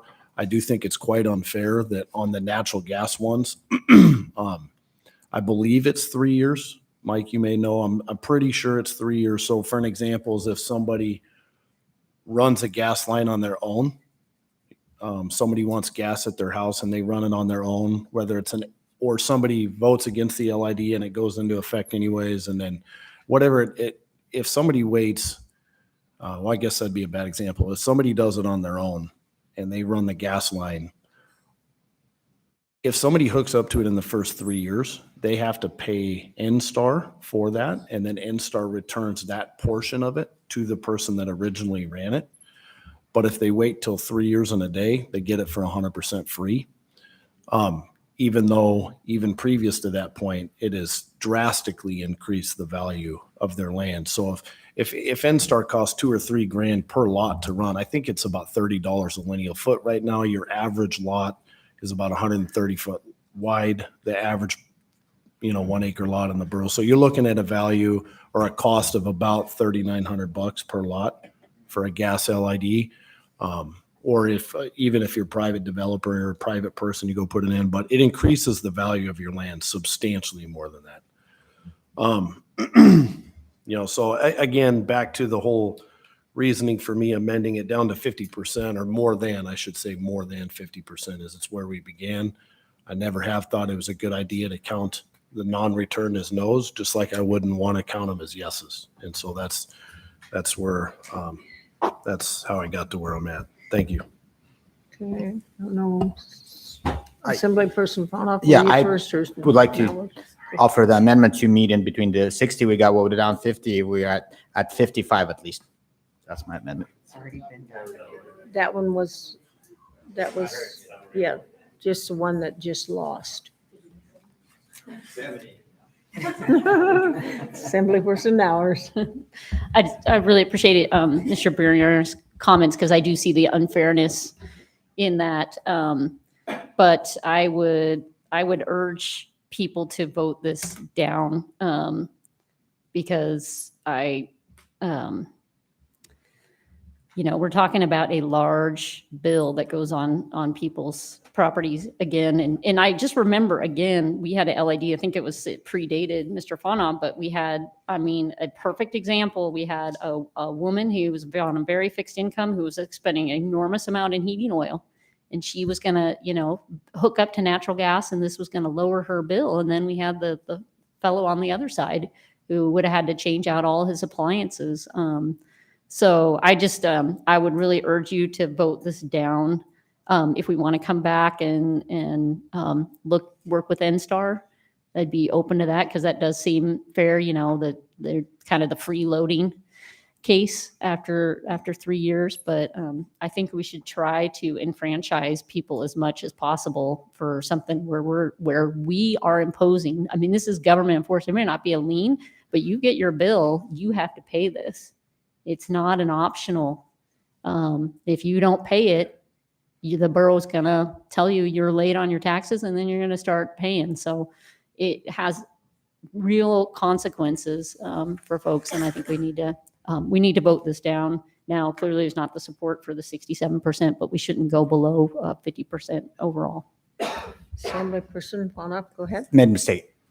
The lowest one from 55 would be 54. That's what I was going for. So do you have an amendment? Yes. Okay. To change that to 54.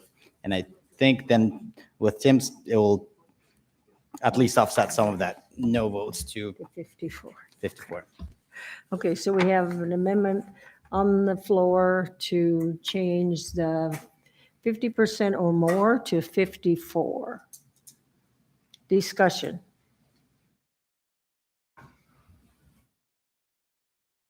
Objection.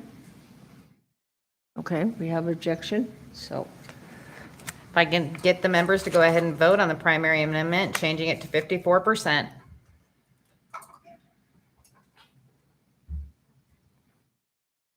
Assembly Member 2, thank you. It passed with Assembly Member 2, McKee and Bernier opposed.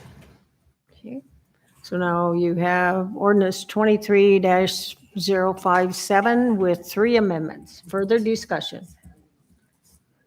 Assemblyperson McKee? Now, this thing is looking completely upside down to me, because we've been all over the block with this. But does nickel and diming this thing to death do us any good? Because I noticed on page 9, or what is it, 8 out of 10?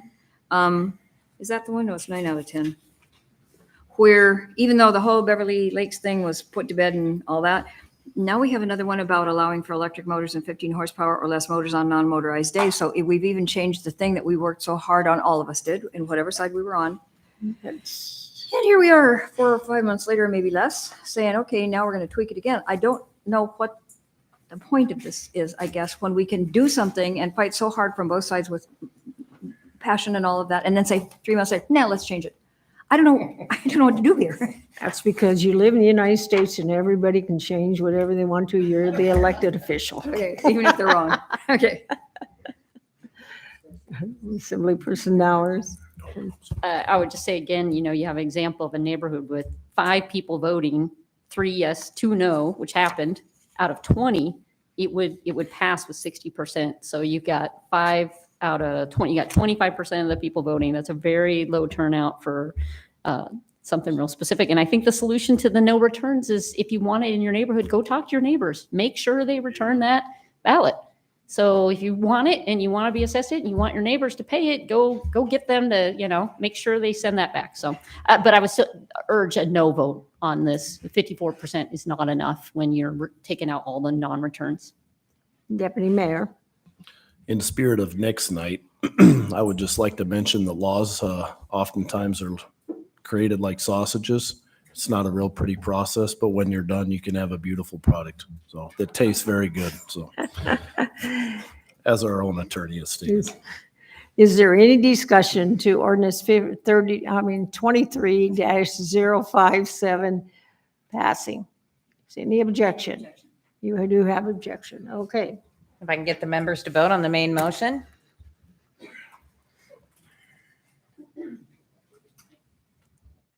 It failed It failed. Okay. with Assembly Member Fonoff, Yunt, and Bernier in support. Okay. Let me get this vote really quick, Madam Mayor. Sure.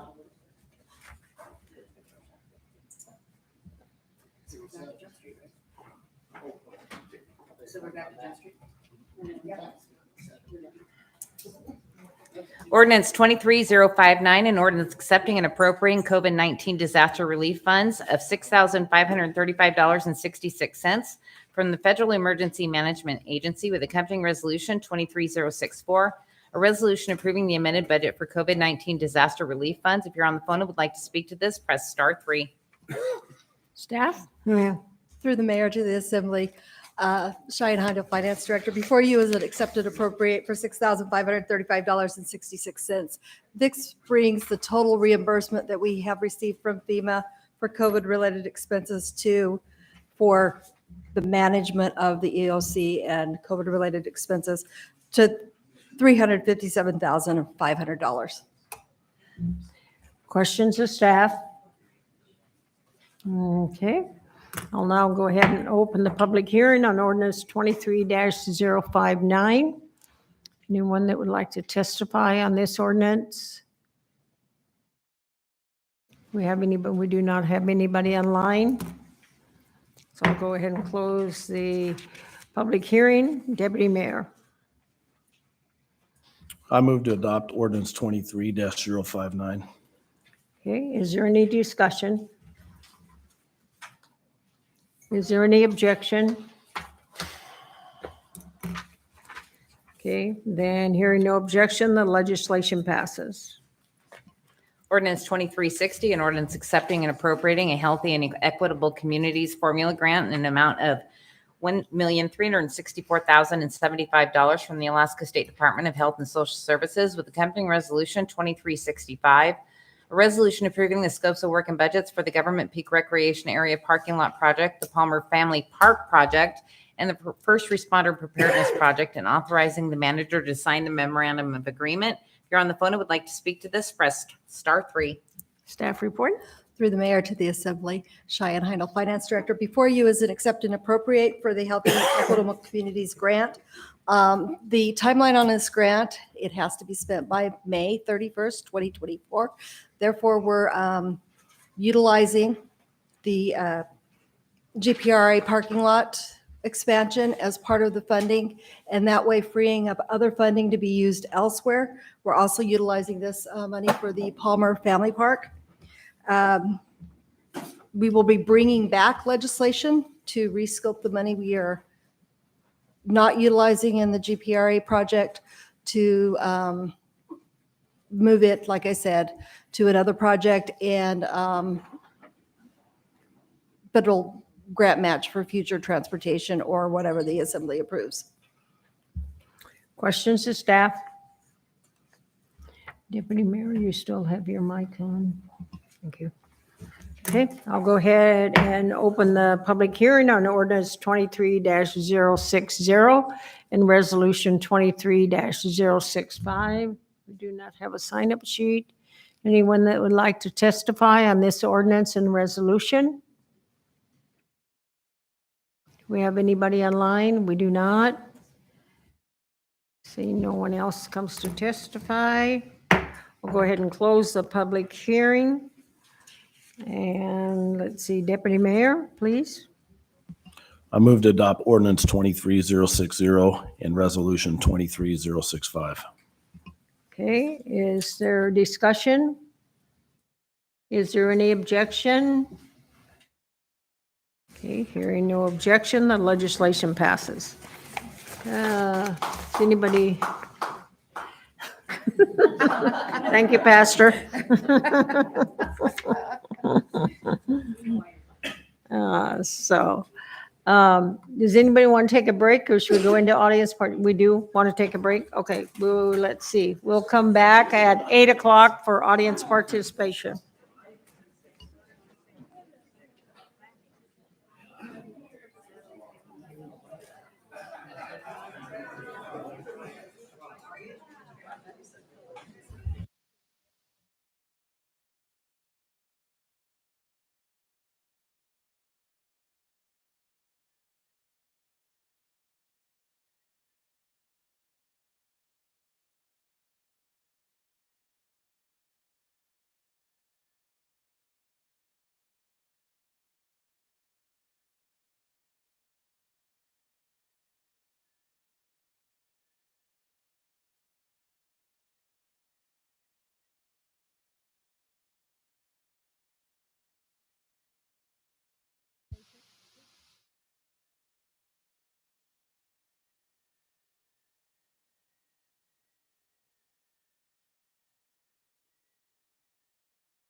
I'm going to go ahead and call the meeting back to order.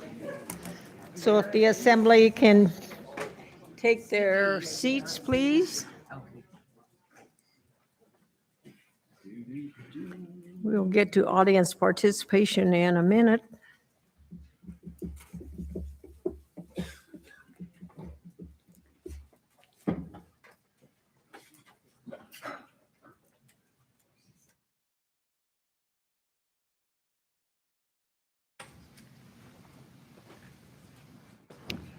Assembly Person 2. I'd like to reconsider ordinance number 23-057 as amended. Okay. Let's see, I ask if there's objection, right? Just to clarify, I did hear Assemblymember McKee ask which ordinance this was, and it is the LID piece. Yes, if there's any discussion. Okay. Is there discussion regarding the reconsideration? Is there objection? Yes. Okay, so we do have objection. So now you will be voting not on the ordinance, but only on the motion to reconsider. Whether it's back before the assembly or not. If I can get the members in the room to go ahead and vote on the motion to reconsider ordinance 23057. It passed, Madam Mayor, with Assemblymember Hale and Nowers opposed. The main motion is back on the floor as amended. The amendments that were passed earlier, it's at 54% along with Assemblymember Hale's amendment that passed. So it's before you as amended. Would you read it as amended, please? Sorry, but would you? So the two, go ahead and, Let me write this down. okay. She needs to, she'll read the two amendments. Okay. So the amendments, bear with me.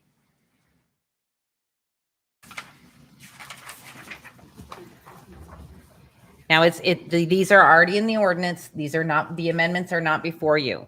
It's at 54% for the total amount.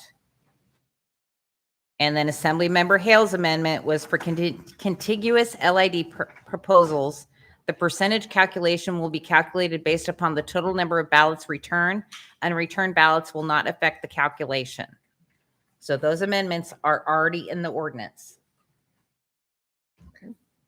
Discussion now on the, yes, Deputy Mayor. Just help me understand. So to clarify, if it were to pass right now, it would include Tim's amendment and it would include Dimitri's amendment. Correct. Thank Right. you. And one of the amendment is 54. Yes. Correct. Yeah. Right. Further discussion? Is there objection? Yeah. Just a Assemblyperson Howard? comment again, one thing that we haven't, again, I would urge you to vote no. I feel sorry for everybody. Sorry, we're going in circles up here. But one other thing to keep in mind, in addition to going to your neighbors and getting them to return ballots, is you can do a non-contiguous district. So you just need 100%. So like in your neighborhood, if you just took out the people who didn't return ballots or voted no, all you would need is 100%. And only you guys who voted would pay the assessment, not the people who either didn't return ballots or voted no. So I'm just saying there's options to people, and I think everything else has been said in terms of trying to minimize impacts on people who don't want or don't need the service. Assemblyperson Hale. Thank you, Madam Mayor. I think everything's already been said except for one thing, and that is if you vote no and you are assessed the assessment anyway because it passed and you can't pay, you don't get a lien on your property. The borough forecloses on you. Deputy Mayor. I'd like to clarify the non-contiguous thing there. So you cannot have a non-contiguous natural gas. You can if you get the main line there. You have to get the main line there. So if it's 1,100 feet down the road, I mean, I guess you can have one where it's just you, but that would mean you were paying for the 1,100 feet. It completely defeats the purpose, right? So paving. I cannot imagine that the Matsu Borough is going to send somebody out to pave 132 feet of a 1,200 foot road.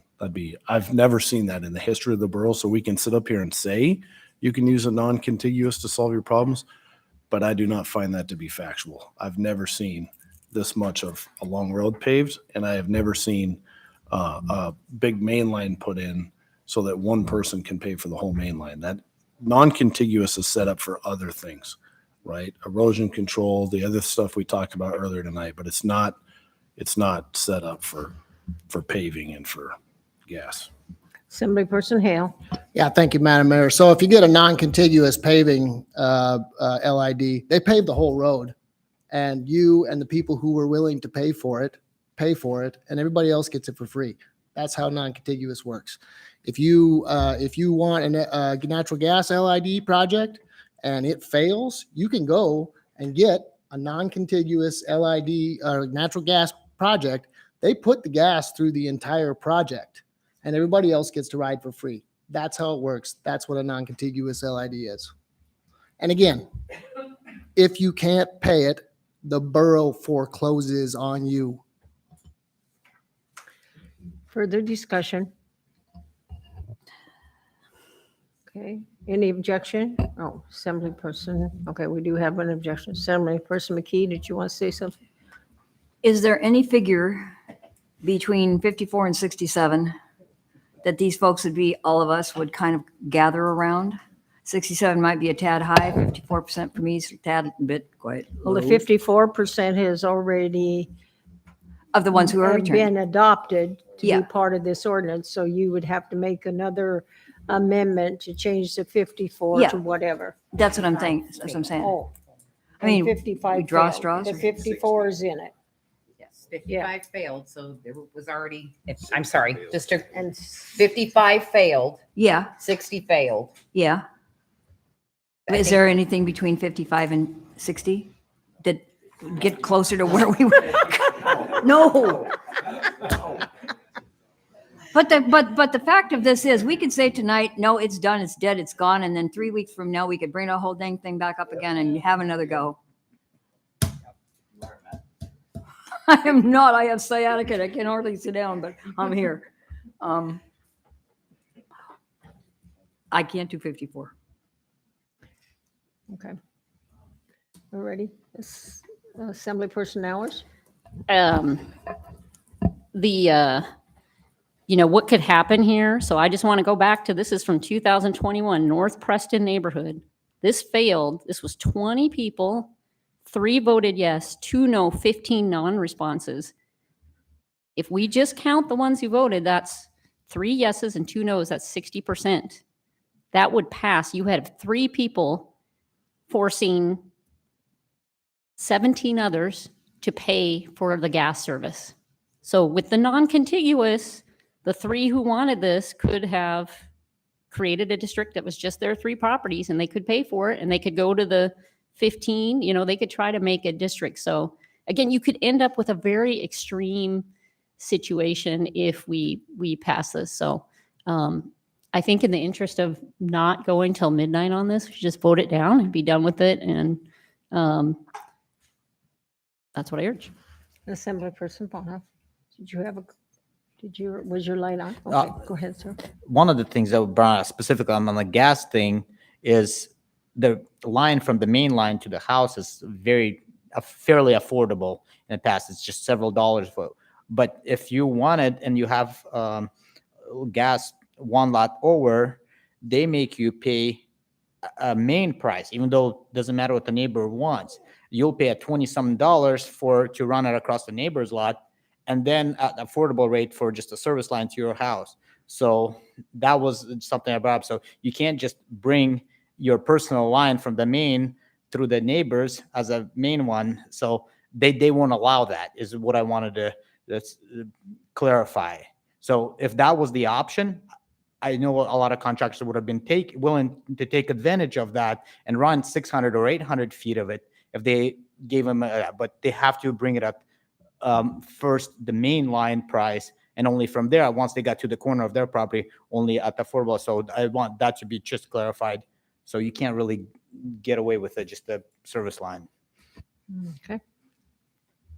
Further discussion? Okay, any objection to the motion? We do have objection. Go ahead, Madam Clerk. If I can get the members to vote on the main motion, please. Madam Mayor, it passed with Assemblymember McKee, Hale, and Nowers opposed. Okay. So now we are to audience participation, and we do have a sign-up sheet. So the person to sign up is Mike Buck.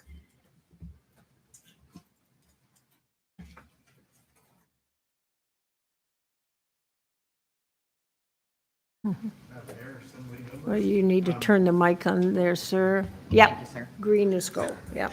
My name is Mike Buck. I'm with Alaska Safe Riders, and we are a group of outdoor enthusiasts that have started a nonprofit promoting safety for snow machines, ATVs, and side-by-sides. We've been in existence for about 3 years now. We've done about 150 presentations around the state of Alaska.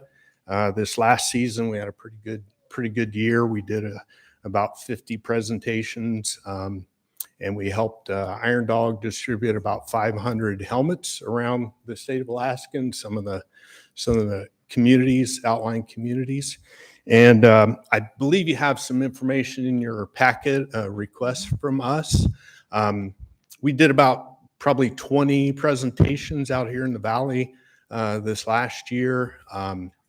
We are promoting ATV off-road vehicle safety month this next month of July. It was a proclamation by the governor. So we want to really try to promote safety during that month and have a lot of radio ads on. There's a lot of confusion, I think, around the community about ATV rules and regulations. Some of those have changed in the last few years. So we want to really have a campaign that addresses that. We have some of the worst statistics in the country when it comes to ATV, snow machine accidents and fatalities.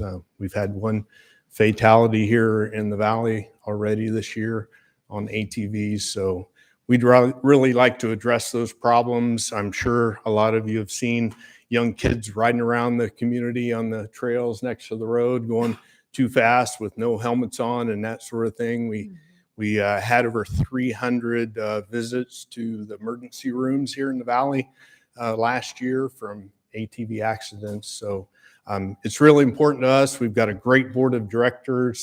Tyler Ackelsted's on our board of directors. I'm sure probably a lot of you know him. And we've got some other Iron Dog champions on our group as well. Chris Oles is our president. Tyler's our vice president. Scott Davis also on our board. Pete Kaiser from Dillingham's on our board of directors as well. He's really passionate about safety for kids out in the villages. So we're really trying to make a difference. We've had, like I say, a really good year this last year. We got an award from the governor this year at the Safety and Health Conference. So we're really proud of that. And we've got some momentum going now. And with this proclamation, we'd really like to make a difference. So we're asking for your assistance. And we've got about a $16,000 ad campaign that we want to promote. And we'd like to ask you folks for part of that funding to support that. So, Okay, thank you. So Todd Heckel?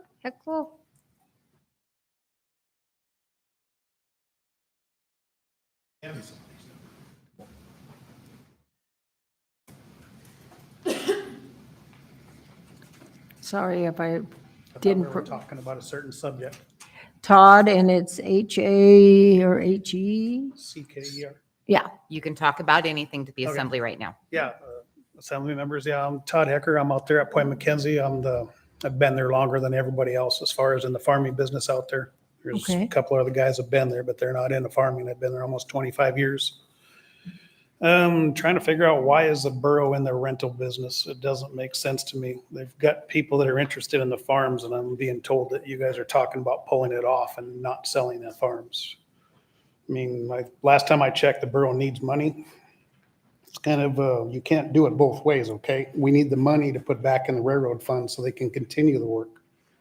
It's sitting there and it's stagnant because you don't have the money and you can't come up with more. So I'm not understanding why you're trying to delay this, and people have been asking, trying to stop the sale, and it's like there's people that are interested in the sale. You know, we had the last sale, some friends of mine ended up buying the place, but it was a competitive bid, and I've heard that the bid is starting to change, and you're asking people just to sell it to you without a bid. I don't want to see stuff like that happen because it's not going to go over well for everybody that's on this that votes for that at all. It's against the law, period. You can't do that.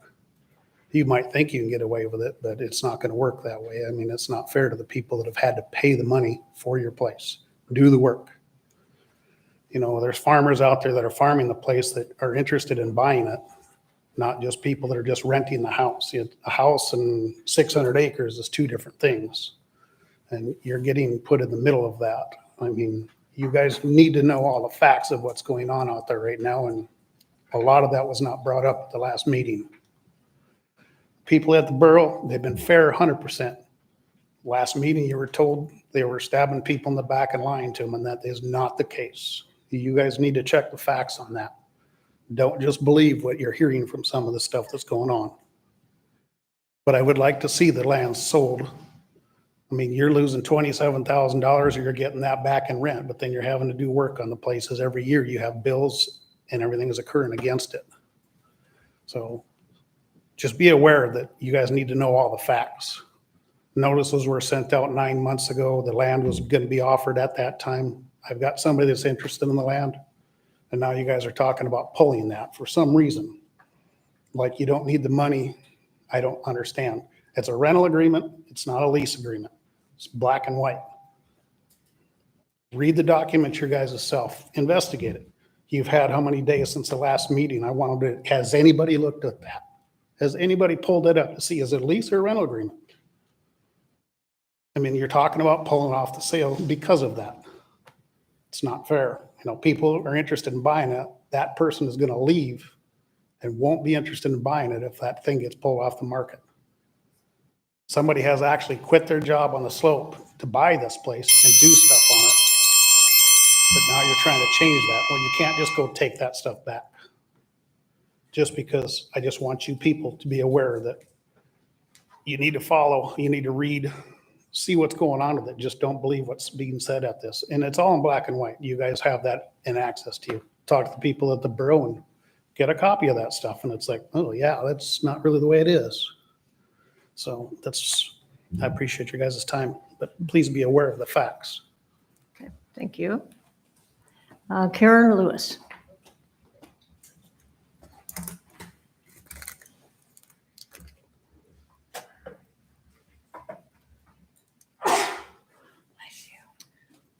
Hi, my name is Karen Lewis, L-E-W-I-S, Madam Mayor and Assembly members. Thank you for hearing us about this. You know, resources and everything that we have and been blessed with are important. But you know, the most important thing we have here are our children. And our children are being subjected to pornography in both the school libraries and the public libraries here. And we've talked about this before, but we need to do something about this. Someone needs some authority. Right now, it seems like the librarians are making all the decisions on how to challenge books and how to run things. And even at the last meeting, 50 people came to listen and see what was going on. And Jackie gave a very compelling expose about, let's talk about it. And another librarian defended it. And then Hugh said, okay, now we're going to talk amongst ourselves. Does anybody have any questions? And, you know, he says, no, you guys don't get to talk. You don't get to talk, which is appalling. I mean, we're the parents. We're the interested people that live here in this community. So someone needs to oversee the librarians. This is going on everywhere. In Anchorage, they're challenging these books. In Fairbanks, in Ketchikan. So these books they're filthy. And the librarians want to allow, even in Anchorage, it's 12-year-olds. The librarian in Anchorage, the assembly approved them. The mayor is the one that appointed this person after the assembly rejected 3 conservative ones. Then he put forward this one and the assembly accepted it. And so I hope you can do that. Can the mayor appoint a librarian and then you guys approve it? That would be good. That would be good. Because right now all the librarians are snakes. I mean, maybe that's not a nice thing to say, but they're not nice. They aren't. They are not nice. I would go so far as to say they're evil. They are trying to subject our children to evil things. Does that make them evil? Yeah, I think it does. So there's the assistant Palmer librarian here that sent some emails out. She was communicating with Mike Robinson of the UAA Consortium Library, and she was asking if he could help the Palmer Library push back against a formal challenge against the book, Let's Talk About It. That's the book that sparked heated controversy throughout Alaska and around the country, actually. And it includes graphic advice on how minors can engage in anal sex, find their favorite internet porn stars, create sexy photos of their bodies to share online, and explore a myriad of sexual fantasies and identities. Which this should not be for 12-year-olds, 13, 14, 15, 16. I would even go 17, 18. I mean, these things, wow. Anyway, I have information for you. These are the books in our school districts and in our libraries. It has the website to go to, Book Looks, and you can find the filthy things that are in these books that need to be removed. You know, I also have the state law. I'll give you that too. And Palmer law. I'll just give you all this. There we go. So you'll find all this for me. Stephanie Geyser? Stephanie?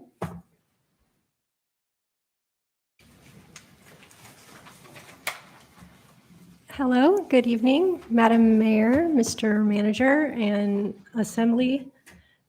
We just came to say thank you. We just wanted to say thank you for hearing us. And last meeting, and it was very nice to be heard. I also wanted to say that I wanted to add that I fully agree with Mr. Hecker that you should check all these things out, that any details that pertain into the sale of the farms in the Point McKenzie farms, we totally agree. And if we can help with that, like by giving any of the information that we had brought last week, but we didn't know how to give, then if somebody could let us know, that we would be happy to furnish that information, like our contract and just different, a different perspective. So anyway, just wanted to say thank you. And I also we hope that the consideration tonight of the resolution would be merely on whether it's right to honor the contract and not personal issues. So thank you. Mm-hmm. Michael Carter? Is that it? Cantor? Michael?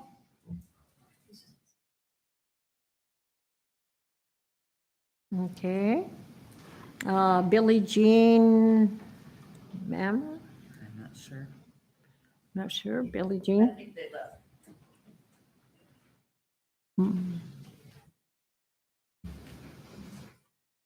Okay. And so Billie Jean, you think Billie Jean left? I believe the two of them. Okay, left. thank Yes, you. They were ahead of me. Oh, okay. Mary Robinson? Good evening, Madam Mayor, Assembly members, staff. My name is Mary Robinson, Robinson. A lot to cover, so I'll go quickly here. I support Resolution Serial 23-071 that you are allowing the families to stay according to their lease, and then I agree that things should be examined, but I think it's the right and fair thing to do to allow them to stay for another year. I'm against Resolution Serial 23-072. Please stay out of families' reproductive health decisions. Provide for the children that are here. For instance, does the borough provide on-site childcare for employees? Perhaps you could get some of the small businesses together and start with economy of scale and provide child care. Let's see, moving on. I support the borough bike and pedestrian plan. I think it's a great idea to increase economic development, property values, and tourism. Let's see, thank you for Action Memorandum 23-057 for your continuing support for the Valley Community for Recycling Solutions. I volunteered for them for many, many years, and no action is ever completely altruistic. I understand by supporting recycling that allows you to put off opening another cell at the landfill, but nevertheless, thank you for supporting VCRS. And I am also speaking against censorship. Please support the right of intellectual freedom. Please support your library staff and protect them from ongoing harassment. Everyone has the right to challenge books because that's part of intellectual freedom. You do not have the right to not follow the proper process when you challenge books, nor do you have the right to harass library staff. So I would beg of you to make sure that all your library staff is protected. I don't know if you know what's been going on, but people have been coming into the public libraries, the 5 borough libraries, and have been harassing the library staff. So a lot to cover. Thank you for your time. Have a good evening. Thank you. Jackie?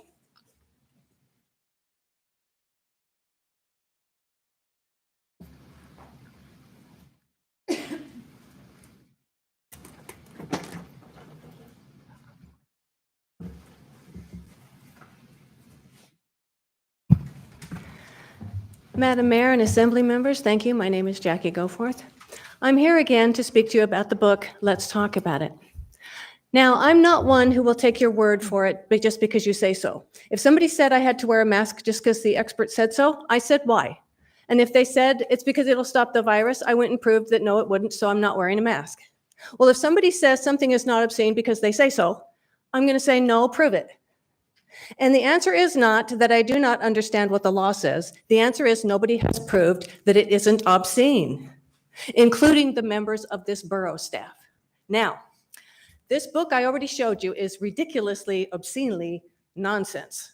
It already, on page 79, it showed you how hormones from testosterone will give a male female genitalia. I showed you that. They put it in the book as though it's a statement of fact.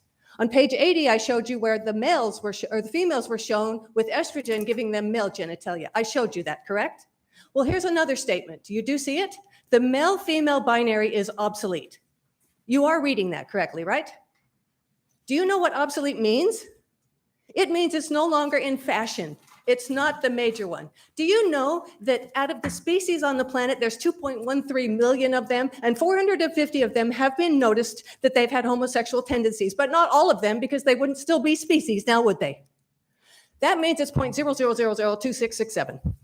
Now, the Gallup poll has said that the LGBTQ community is 7.2% in the United States, which does mean it's 92.8% heterosexual.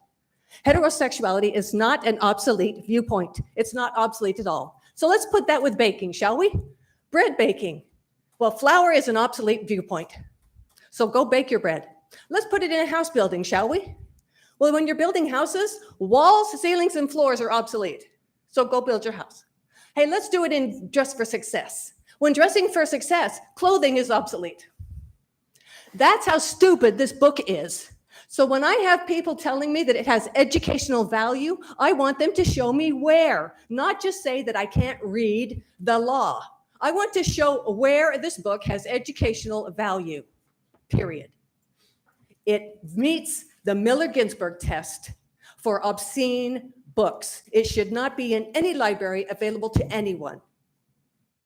Now, Do you know how the movies are rated? PG, NC-17. Do you know how that came to be? 1968, some parents came out and they made something called CARA, C-A-R-A. Do you know who rates movies? It's not the producer. It's not the actors. It's not the person who put up the money. It's parents who rates books. Do you know? The publishers and the writers. And they're not saying where the porn is at. The porn is in there. It's called erotica. If you go online and search for porn books, it will send you to something called erotica. It's in the libraries, and it shouldn't even be in there, and I shouldn't have to have this conversation. Thank you so much for listening to me. Helen? Helen Woodings?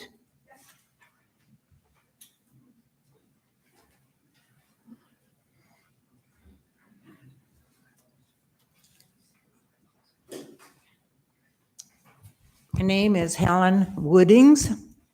I'm a long-term resident, came in 1953 to teach school. A lot of people know me from teaching, 14 years as substitute teacher. My husband was on the planning commission and during 8 years.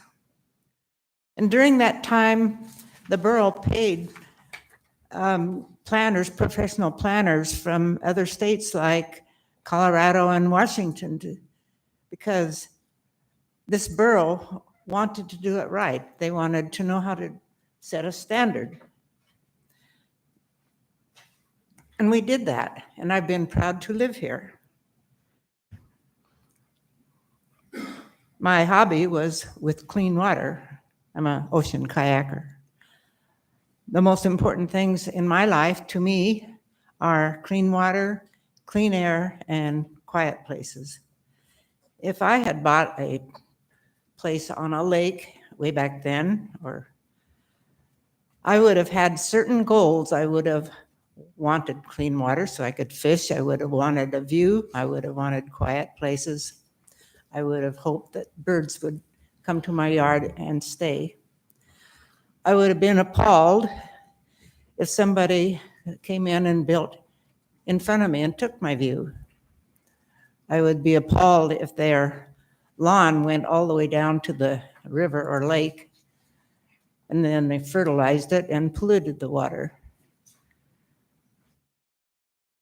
These people that know me are coming to me just in the last, today. And they say, what's going on here? Or what's your take on this? They don't like what they're hearing. Who would want to reduce the standard of the setback on the lake? Who would do that except somebody who hoped to make some money? Now, I went to the Borough Assembly 2 weeks ago and spoke on this issue, and the Borough Assembly turned it down. They said, well, that sounds greedy. Sounds like it's a plan of greed. So I'm definitely against reducing the setback. Thank you, Helen. Jean?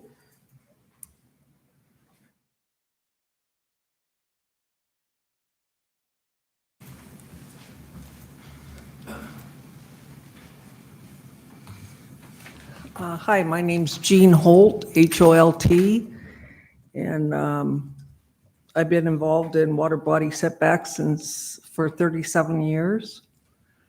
And this is very much a regressive ordinance that's put before you all by my Assemblyman Yunt and then Mr. Tu. I believe it started in September, kind of like, the Assembly needs to work with the planning department. They worked out this, and then it came before in March. So it's been through a lot of revisions. I totally opposed to this. I don't know how they came up. It almost starts to sound like what you all were doing with the, should it be 55 vote or whatever. I mean, who the heck came up with the 25 feet? And this is totally opposing what the setback issue is all about. But the problem is that there's no meat or teeth to it. And I don't know what the borough wants to do because they haven't done anything since we voted, the people voted 2-1 to keep it in, the 75-foot setback. What we need is for the planning department to come together with the planning assembly to come up with something with some meat to it, because it's not going, it's getting worse and worse. And those 800 non-compliance, it's also the borough's fault because there's no enforcement. And you guys need to put some money up or something. I understand taxes and all that, but you're losing the quality of the valley by letting our water go. You don't have it before you, but there was a resolution passed last night by the Planning Commission. They chose to they denied the 2322, and so did the Matsu Fish and Wildlife. So I don't understand why you have ordinance before you that's been out there for several months, very low key about it, and you're not listening to these resolutions of these commissions that you all formed. What's the point of it all? When you're gonna, so I'm totally opposed to this, and there needs to be concrete, not another study, but either we bring it to the vote of the people, and the borough can do that. I forget another initiative. The borough can put it to the vote of the people, or we can have concrete process in order to get this taken care of. But it's you all, the two sponsors of this has really regressed this whole setback issue. And it doesn't look good. This is 2023. And now it's come to a head, and now we have to address it, and let's do it the right way. Thank you. Thank you, Jean. David Goodrich? David?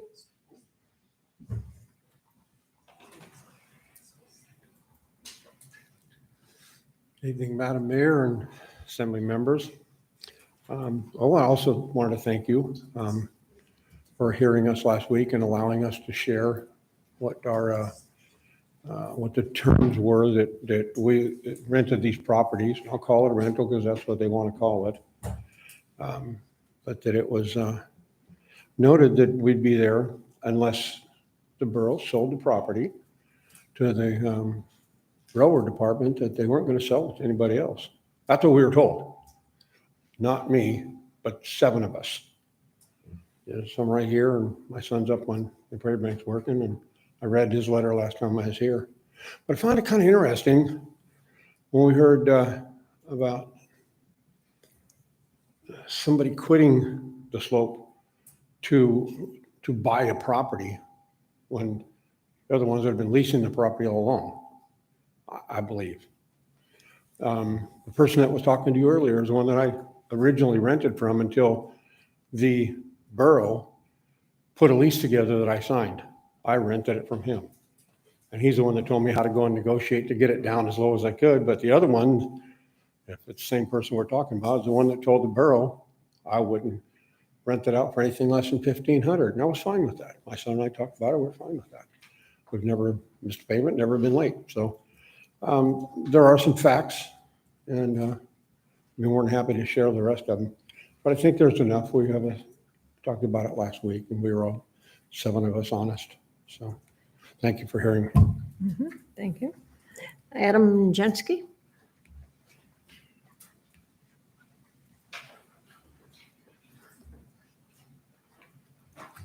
Hello, my name is Adam Jensky. So after watching, it was brought to my attention on June 6th of the resolution 23-71. After I watched on the video, I know I reached out to a lot of assemblymen.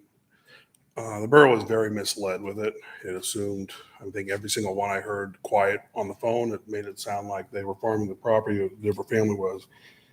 My family and I have been farming both parcels for 2 years, since this lease started 4 or 5 years ago. We've made over $200,000 investments in equipment, buying Todd's tractors, discs, you name it, seed, trying to refurbish that ground. And these parcels are primarily ag parcels. They're not residential parcels. They're ag parcels from the state and the dairy, and that's what they should be managed as. I serve on your ag board for the borough. I serve on the state ag board for the borough. This up and down stuff is what's killing us farmers. We can't find land, and when it goes up and down, I can't go from a 2-year plan back to a 1-year plan, back to a 5-year plan. I had a 10-year plan on this property. I had a 5-year lease with a 5-year renewal. Now, you guys are looking at extending it a year and a half. I appreciate it. I'll use it for my whatever I can, but if the farm can't get managed properly when you're going from year to year, it never will. And it'll be worth less when you guys go to sell it. The other thing is, we were given plenty of notice. I was told spring of last year. We are all verbally told that because I had discussions with the other landowner or the other renters that you guys were going to be selling it. Written notices went out in the fall, 8 months. I took that time wisely. I located other property. I did long-term leases. I have to spend $60,000 for the next 2 years to replace the property that I was supposed to lose this year. This family has a house in Lazy Mountain. They can move there. Nobody's taking their time wisely in doing just that. They had all winter long to do it. And I wrote a 2-year commitment. I can't get out of a $60,000 lease. I mean, would you do that as a businessman? Is somebody going to reimburse me for that? I'm there. So the other thing that made it sound like the borough was too hasty and unfair. They made it sound like the property owners were monsters. Sheila Armstrong, Tracy McDaniel have been phenomenal. They all worked with us, and nothing government is hasty or fast. We all know that. They give us plenty of notice. They're the most honest people, best landlords you could ever. They probably give too much to the tenants. And honestly, I think they'll owe a big apology over it as well. I'd like you guys to stick with the plan because, like I said, I got people that were going to help finance that property. Now that's going on the wayside. It sounds like if it doesn't go through. Not developers, but people that wanted to buy that property and farm it for what it's supposed to be have already made plans. This will change anything. So time's up. Thank you for taking the time. Drew Drake?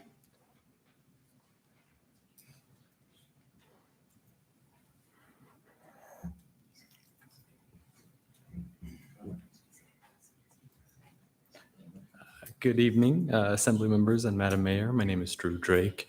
I'm here to support the libraries and librarians. Censorship is the hot ticket word that we're discussing with regard to the libraries today. We may not agree with someone's life choices, but that's the beauty of America, right? It's the reason we're allowed to be here having this discussion at all, right? There are many people that are asking to take information from minorities, right? They're framing it as taking it from children, but they also talk about many books that no child would read without reason, without, at the very least, interest or curiosity, and they could get that information from anywhere other than the library just as easy, if not easier, with the internet and whatnot. I'm here to say that libraries do some really cool things that you guys may or may not have heard of, if you haven't been there in a while. I went to one of the libraries in the Matanuska-Susitna Borough recently, this past week, and they were having a pet day, right? There were 30 or 40 kids at the library outside, in the yard or whatever, lawn, and they all had brought their pets and they were showing them off. They had ducks and chickens, and there was this little dog with a cart attached to him. It was hilarious, and I really enjoyed seeing all these kids enjoying each other and enjoying the Matanuska-Susitna Borough Valley libraries, right? These are the things that maybe you guys haven't heard of. Librarians aren't trying to push some dark agenda, in my opinion. They're not trying to convince our children that they should become one thing or another. They're coming up with very cool and interesting programs for children and for adults. These discussions are taking away from their time. These harassments, as said earlier, are taking their energy away from being able to support the community that we have here. So thank you very much for your time. If you take anything from this, I hope that you guys will just support our libraries and our librarians. Thank you. Thank you. Dylan Berger?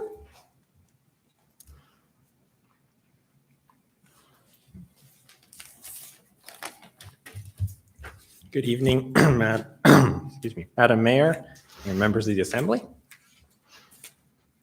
I was not aware that the vote on whether or not we will retain occupancy of our lease was going to be after the audience participation, and so had pre-written a thank you letter for after. I know some opposition has come up, but don't feel a need to defend anything that we have said and won't address anything, but would be happy to answer any questions you might have. I have full confidence in the sound decision-making ability of our Assembly, and so would like to go ahead and thank you ahead of time. So here you go. We've come here tonight to say thank you. Thank you, Madam Mayor and Manager Mike Brown, for your part in rectifying the situation regarding our lease. Members of the Assembly, thank you from our hearts for listening. Thank you for hearing us. Thank you for the mercy you have shown to us. You will, in fact, receive the same mercy for yourselves that you have shown to us. For God's holy word states, "Blessed are the merciful, for they shall obtain mercy." We are grateful to you and are praying for each of you. You have rekindled our belief that there are still good-hearted people in government. Thank you. Thank you. Is there anyone else that would like to address the Assembly on any matter?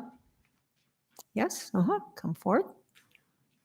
And state your name and then spell your last name, please. My name is Yvonne Hakes, and it's spelled Hakes. I'm here to talk in reference to the proposed ordinance 2349 on the setbacks. Living on a lake, there's nothing like hearing the loons in the evening and the bird and the fish jumping at night, and other wildlife being out there for us. The setbacks are being set to 25 feet was proposed 2 weeks ago because there are 800 people that are in violation of the setbacks. Now, I don't want to set this board to set a precedence that you get rewarded when you don't follow the laws that you guys set up. I know that Fish and Game is against removing the setbacks of 75 feet. I am totally against it. I want to keep the wildlife and the habitats as they are and not be polluted like they are on Lake Wasilla at the current time. So to avoid having this situation keep reoccurring, don't set a precedence where people are rewarded when they violate the ordinance that you guys have set up. Instead, keep the 75-foot setbacks that have been in our committee for a while now, and follow what Fish and Game proposes, that the setbacks set again. And if you have questions, ask the experimental farm of what they have found in these sort of things, because you've got 2 people that are already for this setbacks, and the people on the lake want to keep them. And I just don't understand what happens if you set it to 25 and the person decides to do 10 feet from the lake. Are you going to say, oh, well, now it's going to be 5 feet from the lake? That does not seem viable to me. So thank you very much for everybody for listening, for coming out here to hear us all, and hope you have a good day. Thank you. Anyone else would like to address the Assembly?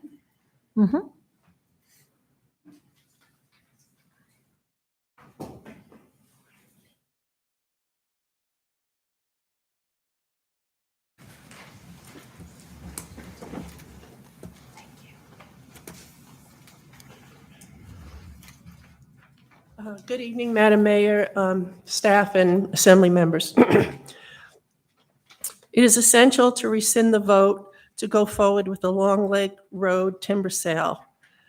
A new opportunity was presented, or I should say mentioned, at the last meeting, and I truly hope that you're all considering investigating that opportunity further.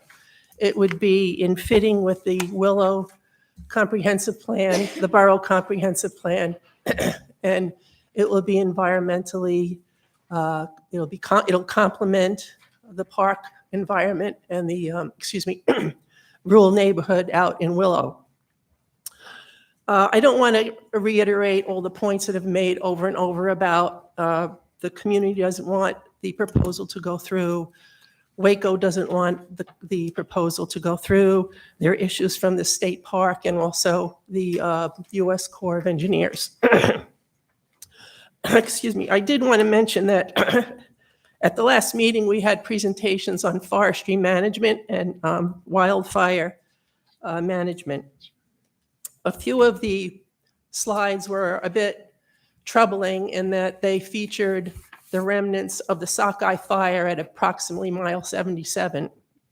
That area is, I would say, 85% plus black spruce and very flat. There's no interesting topographical hills and elevations to interrupt the flat land. The area involved in the proposed timber sale is quite different, and it's hilly, it's lush forest, and 85% plus birch. Other slides showed large swaths of clearing created for fire breaks, as well as the shaded fuel break. Many factors, including topography, slope, and aspect, are considered. The 41-page Matsu Borough Community Wildfire Protection Plan 2021 has a few of these points mentioned. Most of the large wildland fires of the Matsu Borough have occurred in dense black spruce forest types. Cutting prescriptions include fire breaks or partial cuts that leave the hardwood component of the forest standing.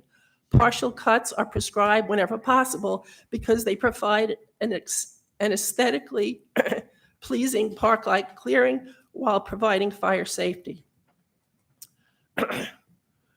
Several recent fuel reduction projects mentioned include the fuel breaks on Nancy Lake Parkway. Page 27 map shows recent fires, the Sockeye, Deska, and Miller Reach fires.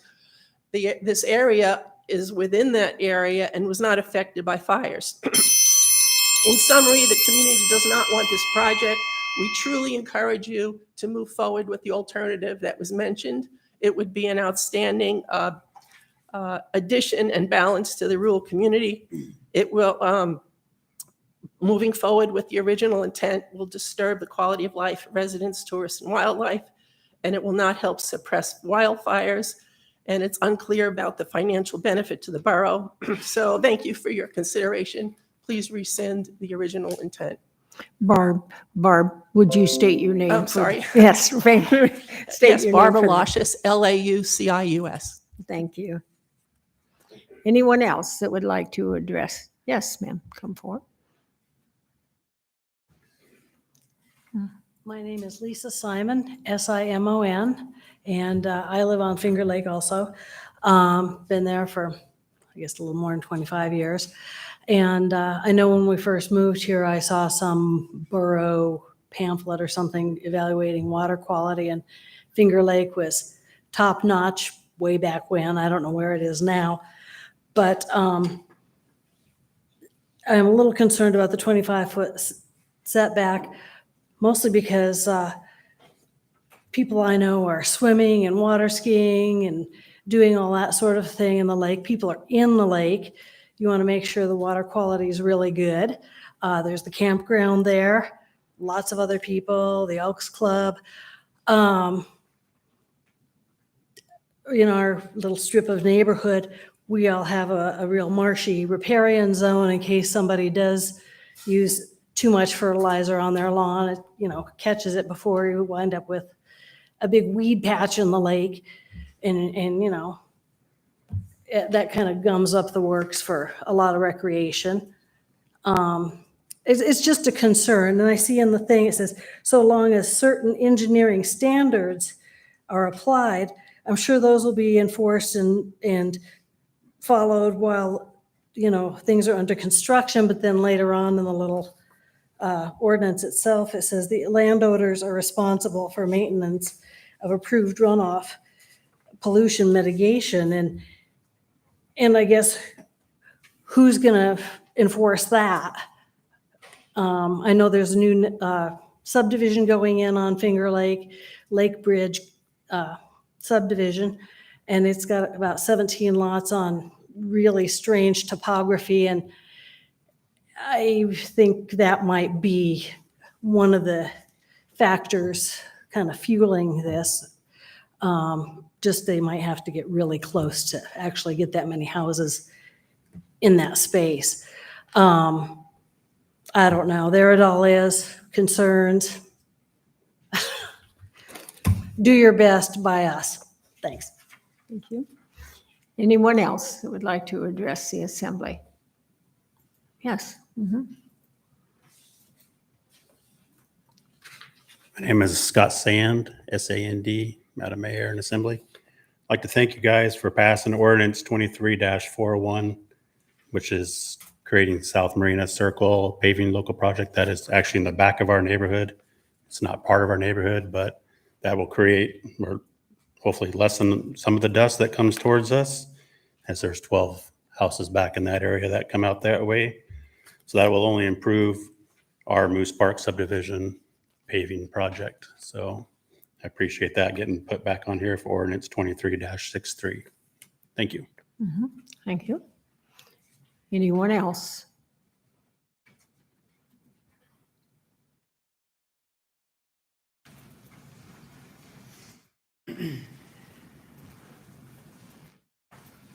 Madam Mayor and Assembly members, my name is Nathaniel. Last name is Hollinger, Hollinger, and I wanted to come up and talk about the libraries. Personally, as a kid growing up, I would go to the libraries and sit down and read some books, just have a good time. I think that as far as the censorship goes, that if parents are concerned about what their kids are reading or the information that they're taking in, that they should take a more active role and censor what their kids check out. As for the libraries themselves, they just hold information. It's from fictional stories to theories, facts, everything. And it's a good place just to learn about subjects that you're curious about. Thank you for your time. Thank you. Anyone else? Okay, do we have anyone, do you have a person online? Okay, so who's ever online, go ahead. Hello, Madam Mayor. This is Pat Martin from Alaska Right to Life, and I might have jumped in a little early. I was hoping to speak to one of the resolutions that's coming up. May I just be placed back on hold and speak at the appropriate time? I would, since I know who you are, I would tell you that the resolution that I think you're probably interested in is not up for public hearing. So this is a place that if you want to speak to anything else that's on the rest of the agenda, now would be the time. Thank you, ma'am. I will do that now. Hopefully you'll reset my timer.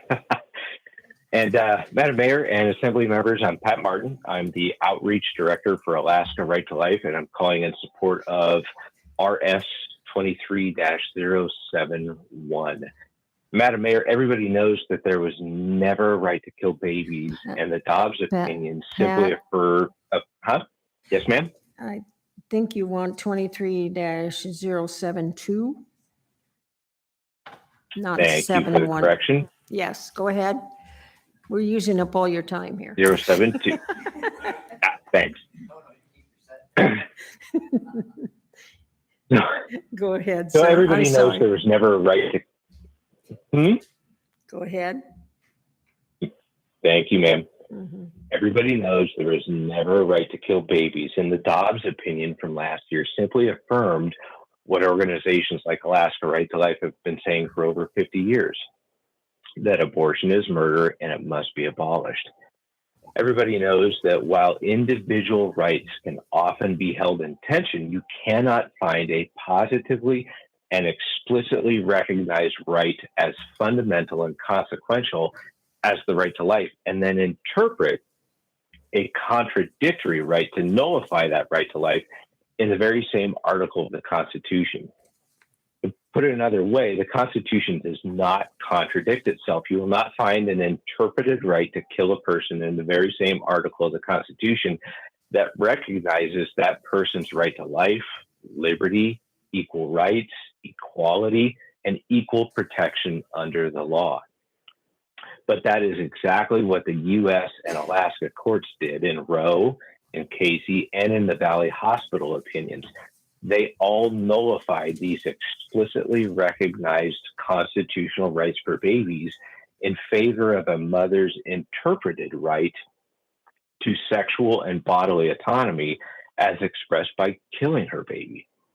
Now, since the Fifth Amendment of the U.S. Constitution declares that no person shall be deprived of life, liberty, or property without due process of law, and since Alaska's Constitution begins with a dedication to the principles that all persons have a natural right to life, then it's impossible to think that a governing body would recognize the right to kill babies, let alone to pay for their murders from the public treasury. So since last year's Dobbs opinion made it abundantly clear that Roe and Casey opinions were wrongly decided and grossly unconstitutional, then the same is true for Alaska's Valley Hospital opinion. In fact, one could argue that every single court opinion on abortion in Alaska has been wrongly decided and is wildly unconstitutional. So in closing, while the Matsu Borough Assembly cannot bring the force of law against the evil of our state paying for tens of thousands of babies to be murdered with taxpayer funds, we are grateful that you're bringing this injustice to light and that you're willing to urge the governor to exercise his constitutional authority to refuse to pay for babies to be killed by abortion. I appreciate you, Mr. Bernier. I appreciate what you've brought forward, and I encourage all the Assembly members to support this resolution. And thanks for getting me off that bumpy start there, Madam Mayor. You're welcome, sir.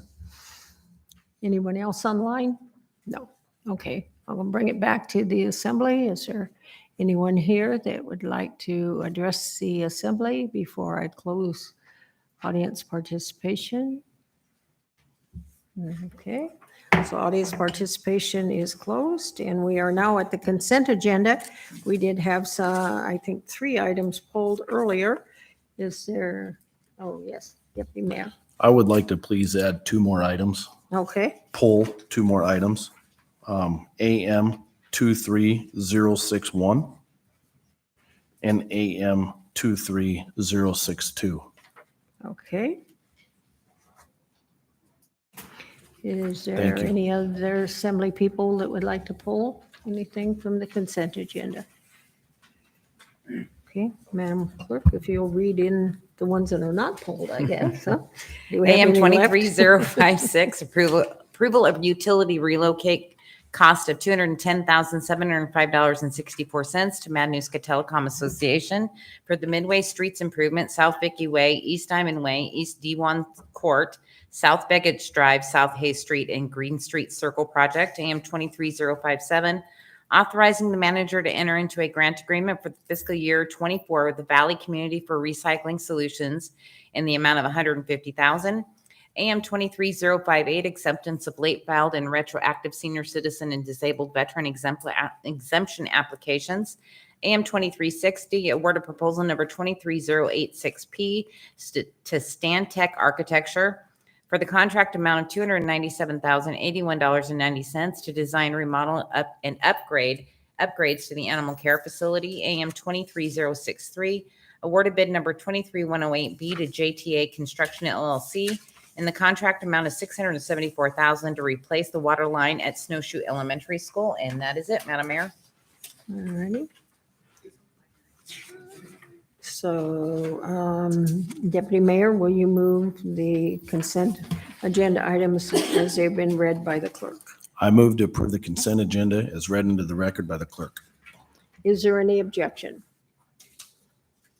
Okay, hearing none, the consent agenda that has been read has been approved. Now, Madam Clerk. Resolution 23071, a resolution directing the manager to terminate the notices but to quit by June 30th, 2023, served on October 10th, 2022, and allow continued tenancy under the current rental agreements until December 31st, 2024 for the tenants located at 24690 West Holstein Avenue and 18455 South Guernsey Road, pulled by Assemblymember Nowers. Okay, Assemblymember Nowers. I would move RS 23-071, and if I may, I have a couple of questions for staff. Sure, go ahead. In terms of the agreement with the folks, do any of the contracts with them involve farming property? Defer to the expert. Okay. Here she comes. Or are they homes that are being rented? Thank you, Madam Mayor. Assembly, Tracy McDaniel. I'm the right-of-way acquisition for the borough. As far as they are renting homes and a portion of the land. In Mr. Berger's case, he rents 5 acres. And in Mr. Goodrich's case, it's a measurement around the house. I never calculated what the square footage is, but I guess I could estimate a minimum of an acre or a little less than an acre. I didn't calculate that. Thank you for clarifying. And one other question for you. Was the opportunity given for the current contract holders to have first right of refusal on this property if they were able to show financial wherewithal? In the beginning, working with one of the tenants, I took over in September of 2022 last year, and he discussed an interest in purchasing it. And I explained to him if he could show the means through a financial company, a mortgage company, or cash. And I predicted that, or just gave a range of, I thought it would come in at around $1.5 million, give or take, just from what I have been involved in the real estate world here at the borough. And if he brought me that information, I wouldn't have any problem coming to the assembly and asking for, through a notwithstanding ordinance, if he could pay the appraised value that I would ask the assembly if they would approve the sale. And then to follow up with that, the manager also offered the same thing. I think it was through the month of April. Thank you. And just to speak to my concerns, and the reason I pulled this for discussion is while I would love to say yes, stay in the houses, I also find my position that I'm a steward for the borough taxpayer. And so if you had a farm, if you're farming a large acreage, I could understand the hardship in moving a farm. But if it's the housing that you're in, and the farms are separate from that, that has, I'm weighing that against, we have folks who are interested in buying the property and farming it. And as a steward for the borough taxpayer, trying to weigh those two things, I find myself tipping in favor of the borough taxpayer in this case, and that it should be put up for competitive bid. So that is my reasoning for pulling this. Deputy Mayor? Thank you, ma'am. So, yeah, there's multiple, my understanding, and I did a lot of homework on this after the last meeting and spoke to many of the parties involved. There's a couple homes out there that have been leased, and there's a lot of acreage.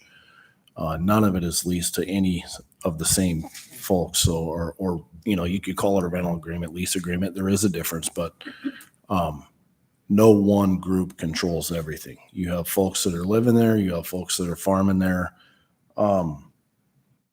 There's a couple things that I think we should take into consideration. First and foremost, if this property goes up for sale, when we started this process a few weeks ago, we did not have the appraisal back. We've since gotten that.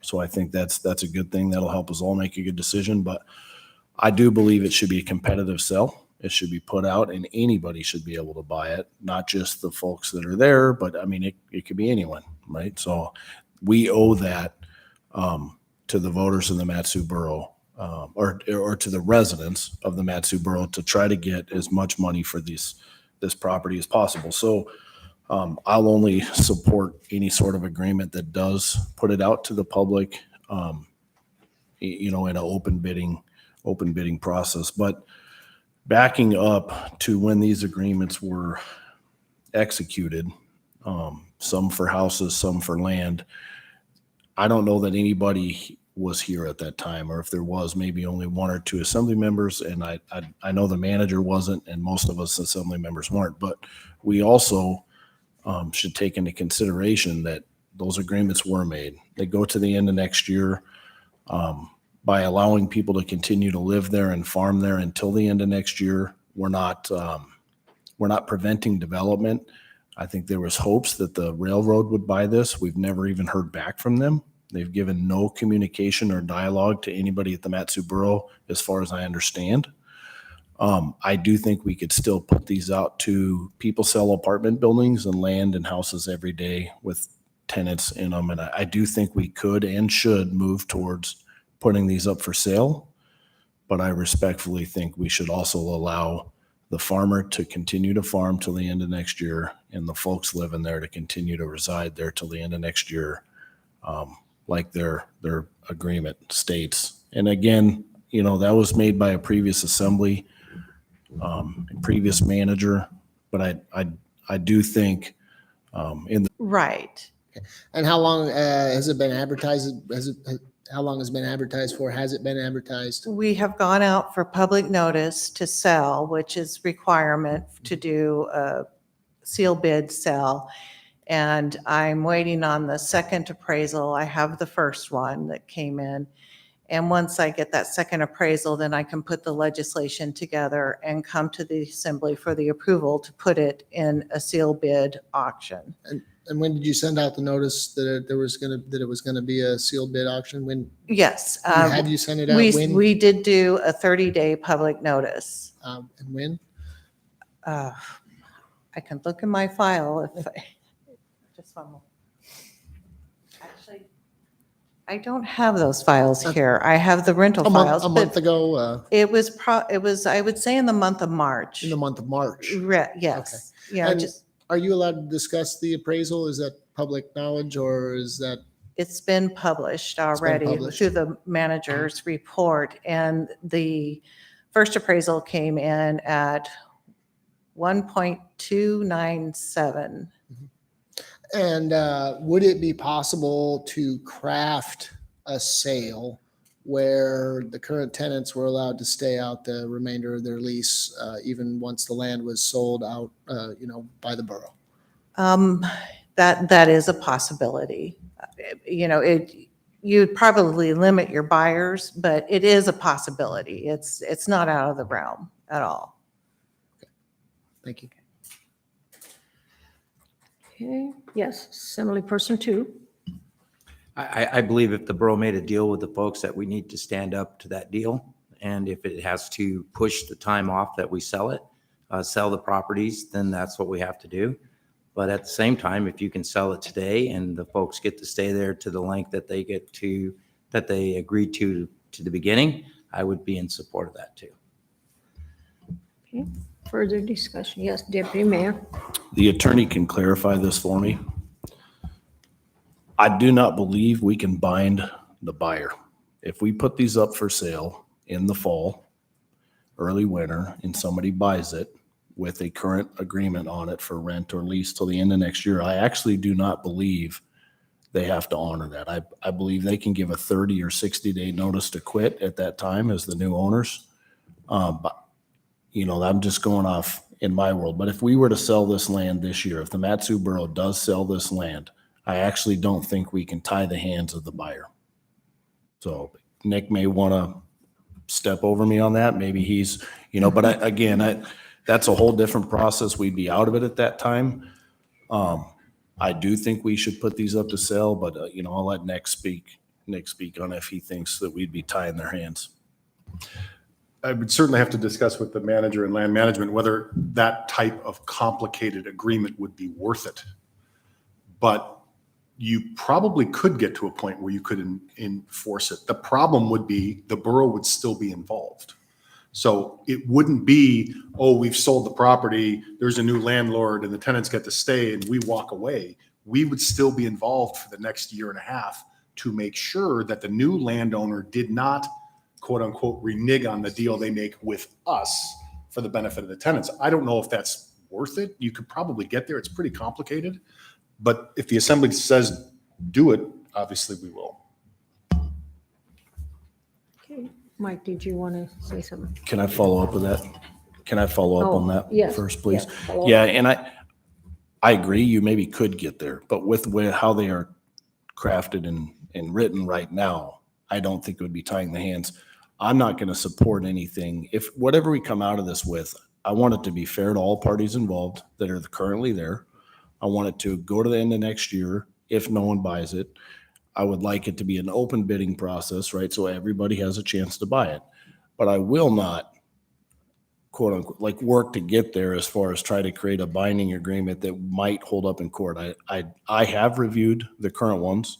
I do not believe they would. If somebody were to buy this in 4, 5, 6 months, we got public process that has to take time or to happen. Somebody buys this in the winter. I do not believe that they would have to continue to allow anyone to farm it or live there. With that being said, I will tell you our judicial system up here is, our court system, I should say, is they really frown on kicking people out of their home in the middle of winter, as I think they should, right? And so, again, I want to be fair to all parties involved. I would like to see it sold to the highest bidder, but I'm not asking that we redo the contract and try to make it binding to the next owner. I do not believe these ones are. So, thank you. Okay. Okay. There's some listeners from there. So this farm is 600 acres? Is that correct? 200? Six? There's 2 farms. Okay. And they're both 1 square mile, which is roughly 600 acres. Okay. And the tenants with the house have a total of what for acreage? One tenant has 5 acres of use, the home, the shop, and 5 acres. Okay. The other tenant, I would say, has less than an acre, and they just occupy the home with a big attached shop, garage. Okay. Yeah. So why don't we just take and do a couple lot lines, auction off the,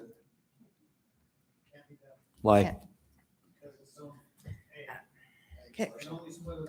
Madam Mayor, the public can't do Yeah. that. We need to have her answer. Yeah, please.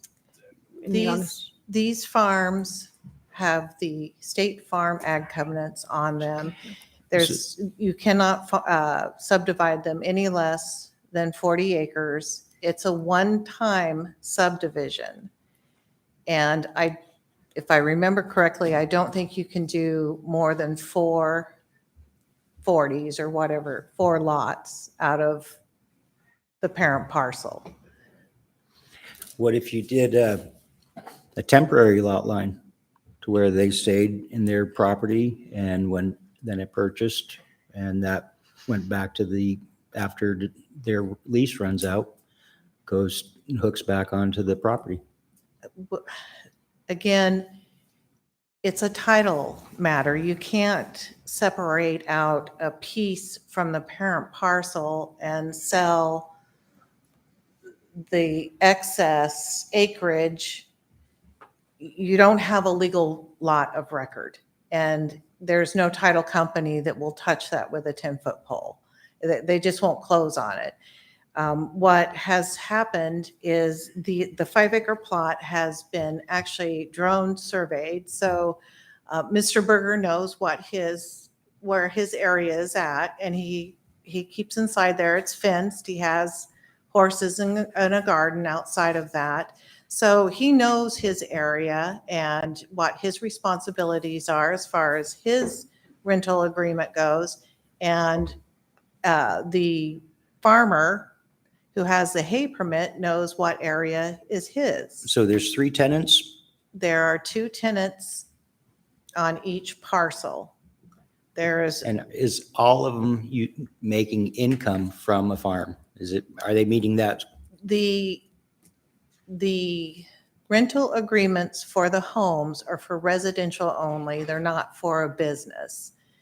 The hay permits for the permitting of the haying, that is a permit and that is a business. But it's all ag parcel, right? Even the Correct. house? Correct. Shouldn't that be bringing in ag income? It's not, that's not a requirement of the subdivision covenants.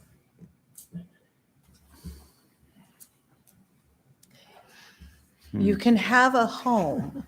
You want to go? It would be normally the farmer's home, right? That was making. Correct. And that's the way it is out there on all those parcels. There's some of the larger parcels that have been subdivided over the years. And it's been a long time since I brushed up on the state ag covenants. It's not been a focus of mine. But I have, when we acquired these farms for the rail project, I was very involved in that. And so I have a pretty good understanding of the covenants, but we did discuss at one point of subdividing those parcels, and it was decided that you're taking away a potential buyer could come in there and let them make the subdivision, let them make, a buyer that's going to live there. He would be able to decide how he wants to design his farm operation. And if he wants to cut off a 40-acre piece, that's his choice. The borough just thought we would just sell it as a whole. We reserved what we needed for the rail right-of-way. That's reserved through an easement on both properties. So.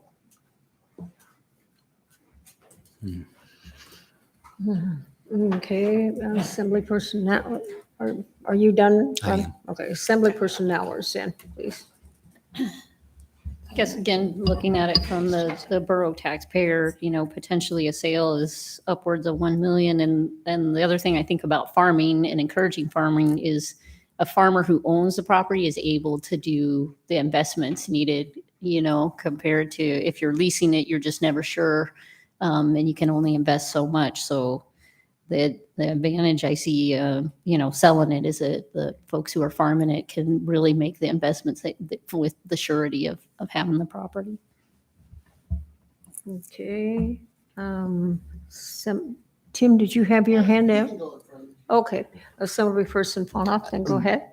Because a lot of us have not been here when this originally, I almost wanted to have Mr. Brown give us a history of what took place so that we have a clear understanding. That would be my request. Second question, if we did pass this resolution question for the till December 24, that applies only to the 5-acre parcel or to all 3 tenants? To all 3 tenants. So it would benefit everybody equally? To be quite honest with you, I think the hay permit expires in March of next year with the option to renew.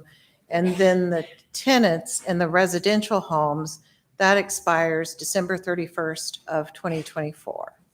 So to make it fair to everyone, we could have, is it in our jurisdiction to extend that permit and the date is so everybody has that deadline to everyone equally or no? We could, yes, we could do that. With a hay permit, we could extend it to the end. I think your boss wants to Through say the- something. Can Yeah. I, real quick, through the Yeah. mayor to Mr. Fanoff? So the intent is this resolution, when crafted, spoke specifically to the tenants of the one, or let's say about an acre, 5 acre, the tenants. The hay permits, my intent would be to extend the hay permits to align with this timeline if this resolution gets approved tonight. When we had it drafted, this came up as a product of the last meeting. And I'm going to answer your first question about the backstory, if you will, to some degree. So these farms were acquired as full takes to acquire a rail easement as part of the Port McKenzie Rail Extension Project. The borough has owned this property for 10 years. I got here, we looked at it, we talked about it in 2021. And my question to staff was, why do we want to keep doing this? Like this, from your questions, this is clearly an area the borough should not be in. We should not be landlords of farms. That's my opinion. So we moved forward with a notice to quit. And I do agree, like the rental agreements did speak through December of 2024. The PMRE project has been frustrating to say the least. So what we looked for were opportunities to wind things down where we reasonably could and divest borough staff of being in a business that we should not be in. That's the intent. So I just had nothing to do with the families, nothing against our tenants or any of that. It simply looked at how do we steward the resources for borough taxpayers and how do we get out of this business that we shouldn't be in. That's all this was originally about. And I think we did it in a reasonably fair manner. But we have what we need for the rail. The right-of-way has been secured. I think over the years, and I can't speak to my predecessor's intent and everything, but I think what they were generally thinking is, hey, we'll hold on to these two properties. The railroad might use those, and they might be able to relocate some aspect of their operations from Ship Creek out to the Point McKenzie area. You see how well that's worked out. And if you want to put your money on that happening, I've got a bunch of other projects for you too. So we looked at it and said, we shouldn't be sitting around waiting on the railroad. Let's move on, get out of this business, put these farms back in public, private hands so that people can farm them and manage them as they see fit. That's all this was intended to accomplish. We tried to find a reasonable timeline that would not be uprooting. We offered right of first refusal to purchase the property, but we specified it must be fair market value, which is why we moved forward with the appraisal process. So we're just looking at how do we better steward this land than sitting on it for another decade, hoping the railroad might show up someday. That's really what this comes down to. So that's the backstory, and hopefully that it describes kind of what you're looking at, like how did we get here and what are we trying to do? Okay, so if we extended that resolution, I would want it equally to apply to the other tenant and possibly extend the hay permit. So that applies to everyone equally. That would be my request on that. Second issue is moving out. If it's in the December on just the farmland, that would be a different. But if somebody living in the house, I don't want to have a year and a half from now, a family says, hey, we don't have a place to move type of thing and situation. So we're not causing uncomfortable. I mean, I believe in year and a half period. I mean, it is more than generous to find a place to live or things like that. I almost feel like we want to, if that's how much time we're giving by,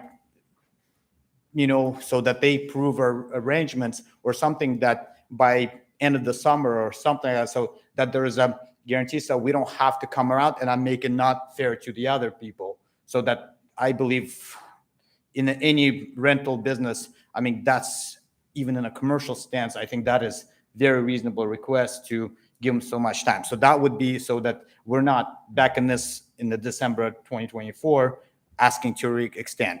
And the last request would be, we were talking about sealed bid, and sealed bid is a little tricky, kind of like you hope that you'll get for this much.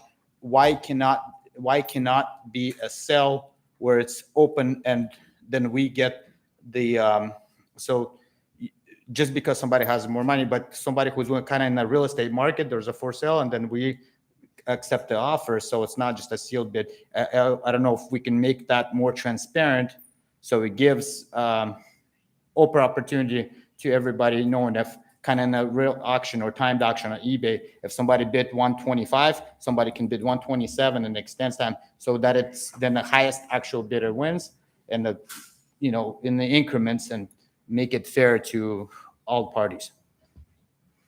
Does the attorney have an opinion? Can we do something? I think that's a like discussion. an outcry bid, is that what you're talking about? You are talking about like an outcry auction? Outcry, but with, you know, qualify, you first have to qualify, kind of what we do when we do land sales. There's a sealed portion of it that not necessarily favorable, because, you know, you've submitted a sealed bid of 41 and the next follow-up bill is $9,000. So there's a, like, you know, $32,000 difference. I think it should be, if it's a 41, the next person for 42 gets it, so that it's not one of those blind bidding. That would be what I would be favoring. So kind of like an outcry, but with a proper verification of funds, and then make sure people can close on that. Okay. Assemblyperson Hale? Thank you, Madam Mayor. So under the current timeline, when would the closing occur? When would the sale be closing? If they sold, If we followed the proposed timeline that you have right now? I would say they would probably close it the first of next year, around January. That's similar to how the last farm that was sold, because of the dollar amount of it and the qualifications of it and the requirements, they're going to have to get a loan through a farm type mortgage. Sure. And the last people, they used the State Division of Ag to finance the farm. And is there anything preventing us from allowing the current tenants to stay on the land until the sale, and then negotiate with the new owners about whether or not they have to move, or? I think Through the mayor to Mr. Hale, and I really say this to the rest of the assembly. The reason I mentioned our intent of what we were trying to accomplish here was to divest. If we're going to be in it, we might as well just let the tenants stay and keep it as simple as possible. Otherwise, it becomes this complicated process. If we're going to stay in it, I would just rather keep it as simple as possible. That would be my recommendation to you. Deputy Mayor? The reason things are of this size are typically done with a sealed bid is because, and I don't want to speak for the staff, but I imagine they would probably require, as part of the sealed bid process, an approval or verification of funds, either cash or the loan. Otherwise, you can't even provide it. So if we did go to an outcry format, a motion can get away from people sometimes, and they might yell a number out that they actually don't qualify for. But anyways, we can hash through all that later. I want to reiterate that if we approve this, we're not tying the hands of a potential buyer. I do not believe we are. I think we need to hold up to our end of the deal, which was the end of next year. We also need to put these out for sale and let everybody have an option to buy them. Not just one party because they're the farmer, or one because they live in the house. We don't know that the railroad won't come buy them. We don't know that, I mean, who knows will buy them. We want the person with the most money to buy them. We owe it to the taxpayers to do just that. So anyways, I think we're headed in the right direction with this. I do not believe we're tying the hands of the next potential buyer. We hope that they sell. We hope that someone gives us money come January or so, but that may not happen. If it doesn't, they stay. If it does, maybe they stay, maybe they don't. That's not our decision because we no longer own it. I think we're headed in the right direction here. That's all I got. Yes, Assemblyperson. Yeah, Go just ahead. a clarification, if you would. So are you saying to pass this and continue with the sale on the current timeline? Is that what your suggested course of action is?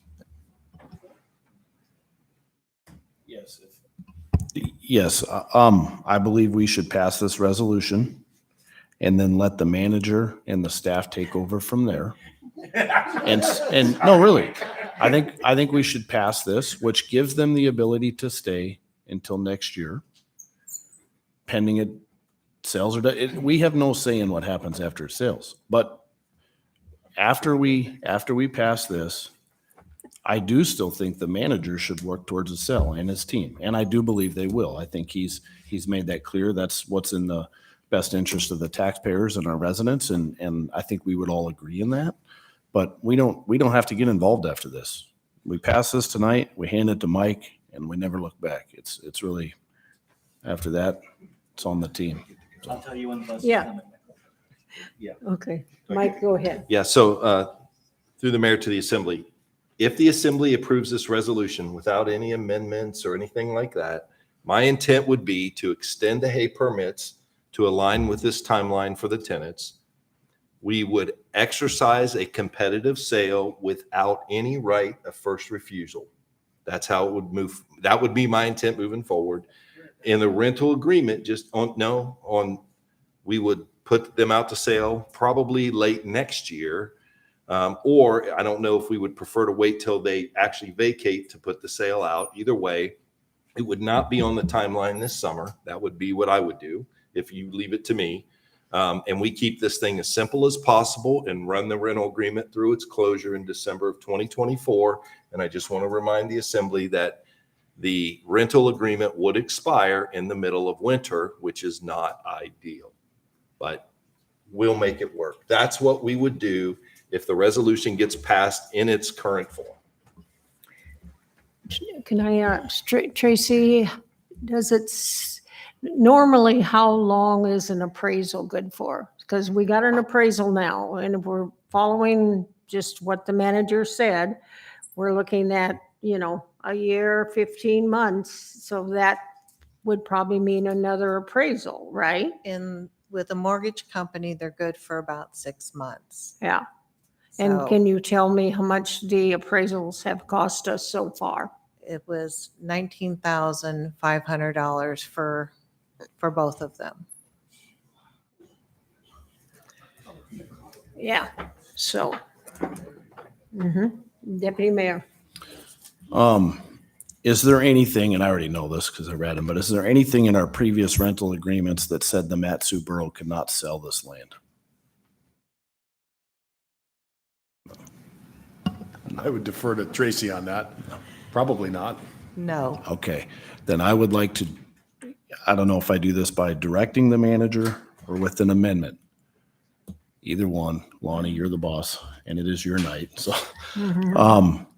I would like to offer an amendment where we allow this to pass, but as amended, directing the manager to work towards a sale for this year. Or whenever it comes to it. I do not think we should hold off till the end of next year. I think we owe it to these folks to hold up to our end of the deal, which was to allow them to live there till the end of next year. But we also owe it to the taxpayers to, now that we have an appraisal, we spent a lot of money on it. It will expire. We need to work through the public process and at least make it available for purchase. So that's my amendment, Lonnie, unless you think we should just do that under direction. Okay, go ahead, Lonnie, did you need to? To Assemblymember Yunt, it can just be added to the end of the now therefore be it resolved clause. Thank you. Okay, and, you've been in real estate a long time. I have been too. The fact is that how are you going to advertise selling this property subject to those leases? How are you going to handle that? Because that certainly needs to be disclosed. The rental agreements, and yes, you would advertise it with that. And it's a simple notice to quit for the new owners. They don't have to allow anybody to stay there if they don't want to. So if they somebody, the new owners would not have to honor the rental agreements? Is that what you're saying? correct, but that's not on us. We can't tie the hands of the next buyer.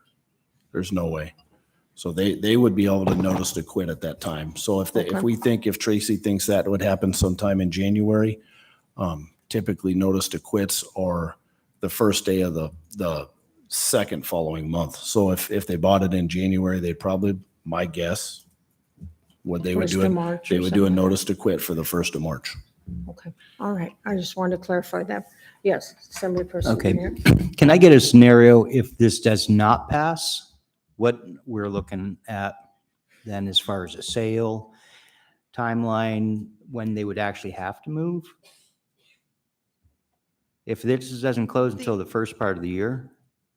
The idea was to have the houses vacant in order to show them, to market them, where I don't have to give a 24-hour notice and potentially violate the Landlord-Tenant Act with people driving by.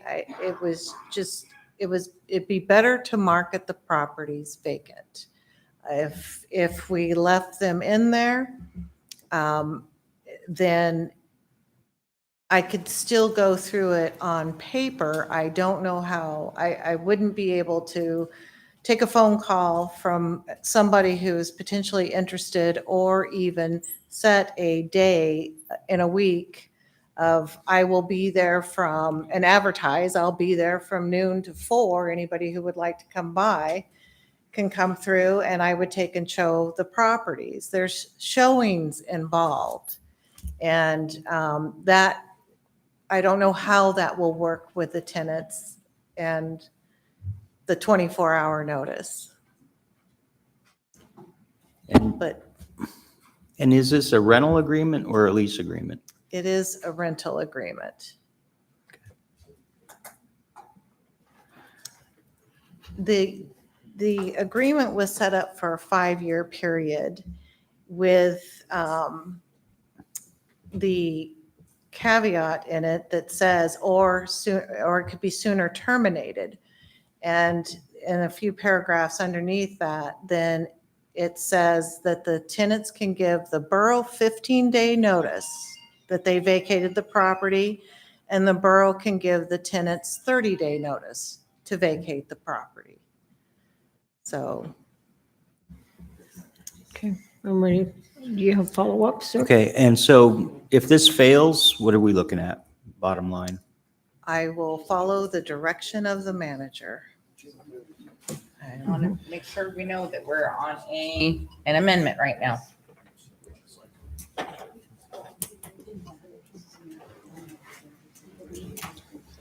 Yes, Assemblyperson. Okay, to the amendment.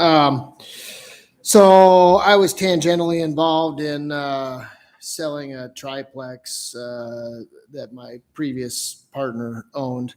And we had tenants in 2 of the apartments. We lived in one of the other apartments, and we showed the house. It's relatively easy to show the house. You give 24 hours notice. They have to let you come in and show the house.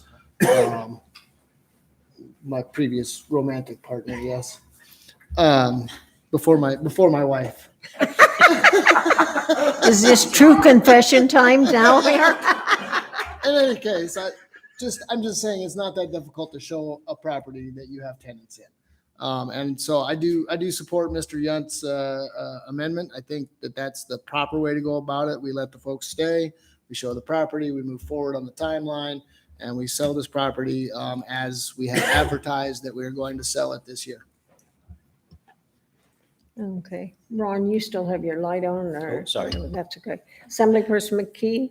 A question, you said something about there that the tenant at any point give you 15 days notice and split, and the borough can give them 30 days notice, and that's, it's, so how do those two things, how do you make those two things happen at once? The saying, you can stay till 2024, but we can kick you out with 30 days notice. My understanding is it was so that we weren't renewing these agreements every year. This happened prior to me managing them, but that is my understanding. so that we weren't going back every year renewing the rental agreements. But you had one that was already, you had a rental agreement / lease, whatever we're calling it. Pardon me? For, see, but you had you had it going out till December 2024. So why would you have to renew it every year? Previously. There was a tenant in one of them previously. Mhm. I'm sorry, I can't really answer that question because I was not managing it at that time.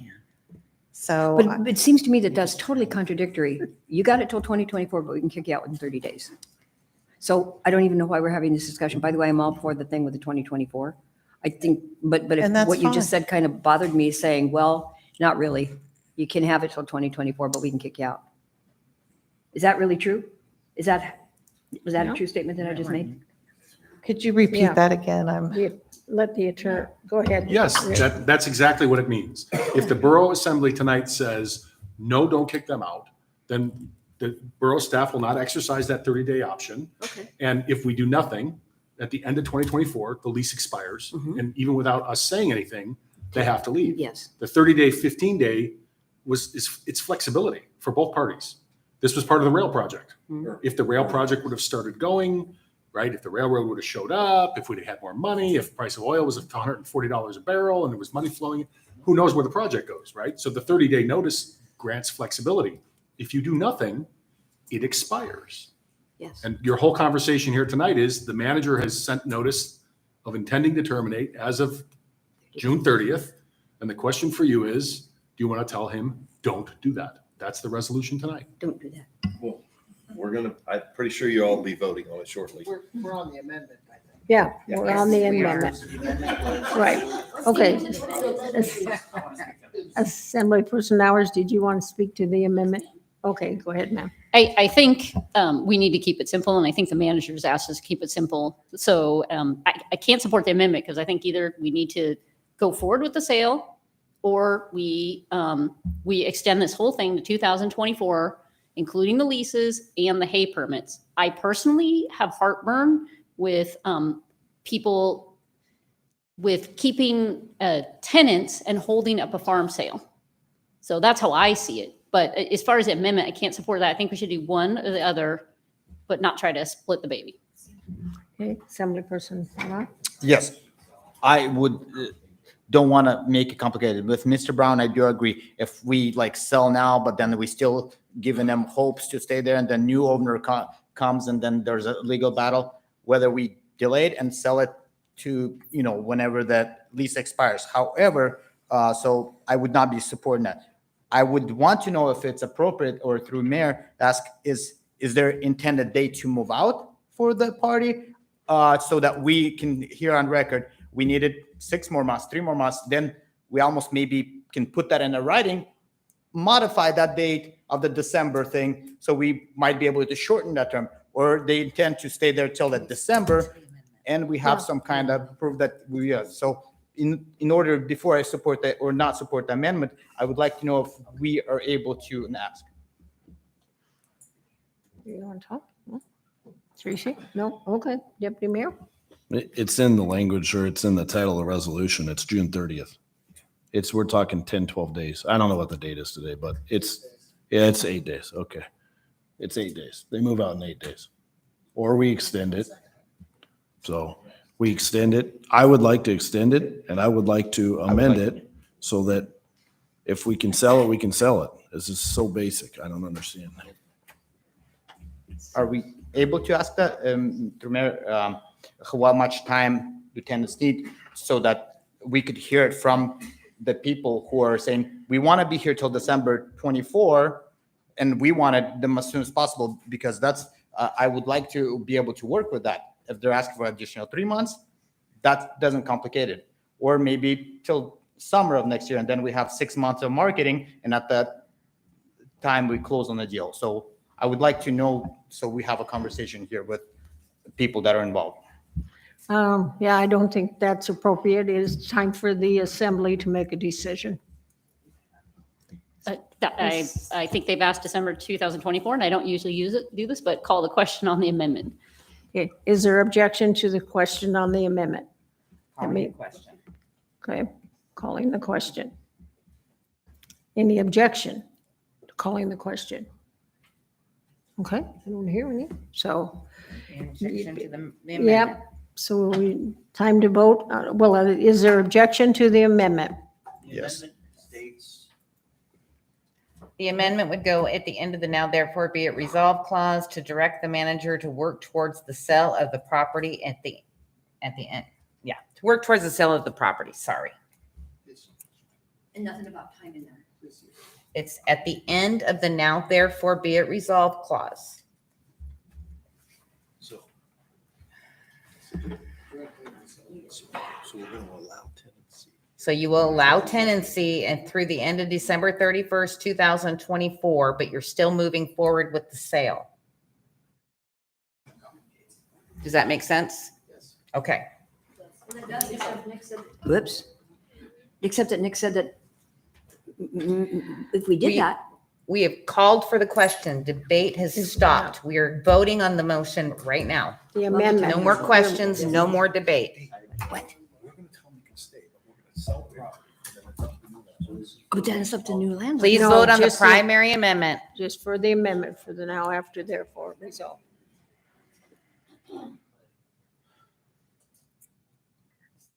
Assemblymember Bernier. It has failed with Assemblymember 2, Hale, and Young in support. Okay, so back now to the main motion. Can Deputy, oh, he I'm- move to extend the meeting? oh, yes, Deputy Mayor, extension, please. Like to make a motion, extend the meeting till 11 o'clock. Okay, is there any objection to extending the meeting till 11 o'clock? Okay, no objection, okay. Deputy Mayor, you want to speak to the Yeah. motion? As far as I'm concerned, the whole thing's on the table now, because what I was trying to do with that amendment was hold up to our end of the deal. We made a deal, let them stay till next year, but there was nothing in that rental agreement that said we couldn't sell. That's all that amendment was getting us back to ground zero. So there is no ground zero now. We'll see where it goes. So is there any objection to the motion passing? Yes. Okay, we have objection. Please vote on the main motion to adopt the resolution.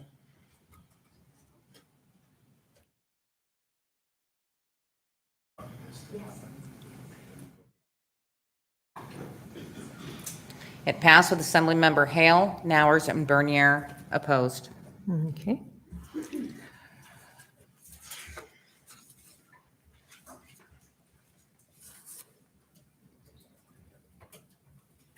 Okay, now we are on Resolution 23072, a resolution urging the governor of the state of Alaska to prevent the use of taxpayer funds for abortion. It was pulled by Assemblymember Nowers. Person now? I'd move RS 23-072, and I pulled this because I agree reducing abortion is a valid goal. Reducing abortion is a very valid goal. I, as a person who's had 2 wonderful daughters and had a complicated pregnancy, I know there are situations that can arise, like some types of ectopic pregnancy, where the only option for saving the mother is to terminate the pregnancy. And I didn't see any accommodation of any kind in this. And I don't know that how I feel about this is when I was elected to work on local issues, good roads, good schools, build business. This is an issue that's dear to many people's hearts, but it's being fought at the state and federal level. So I feel like we need to focus. We've had enough trouble focusing already on these issues. I feel like this is an issue that's leave folks to go talk to their state legislators at the federal level, to the courts, and we stick with, at least for me personally, my feeling is where I was elected was to work on these key issues, roads and education. I don't want potholes. I want good schools. I want to feel safe, and I want to grow our economy. So that's why, for me, this one, I will be opposing this resolution. Okay. Further discussion? No, Assemblyperson Manier, go ahead. I appreciate you. I was elected to do the right thing, though. So I really support this. Hitler killed 6 million babies.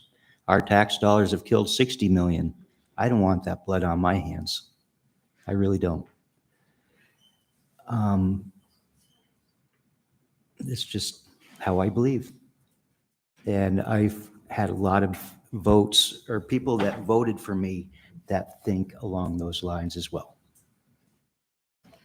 Assemblyperson 2, go ahead. I'd like to call for the question. Okay.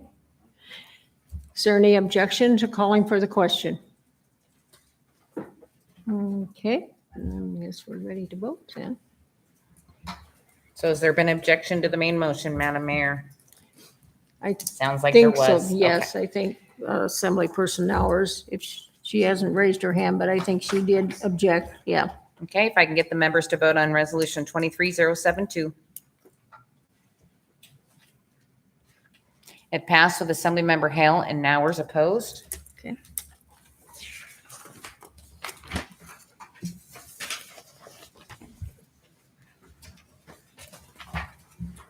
AM 23059.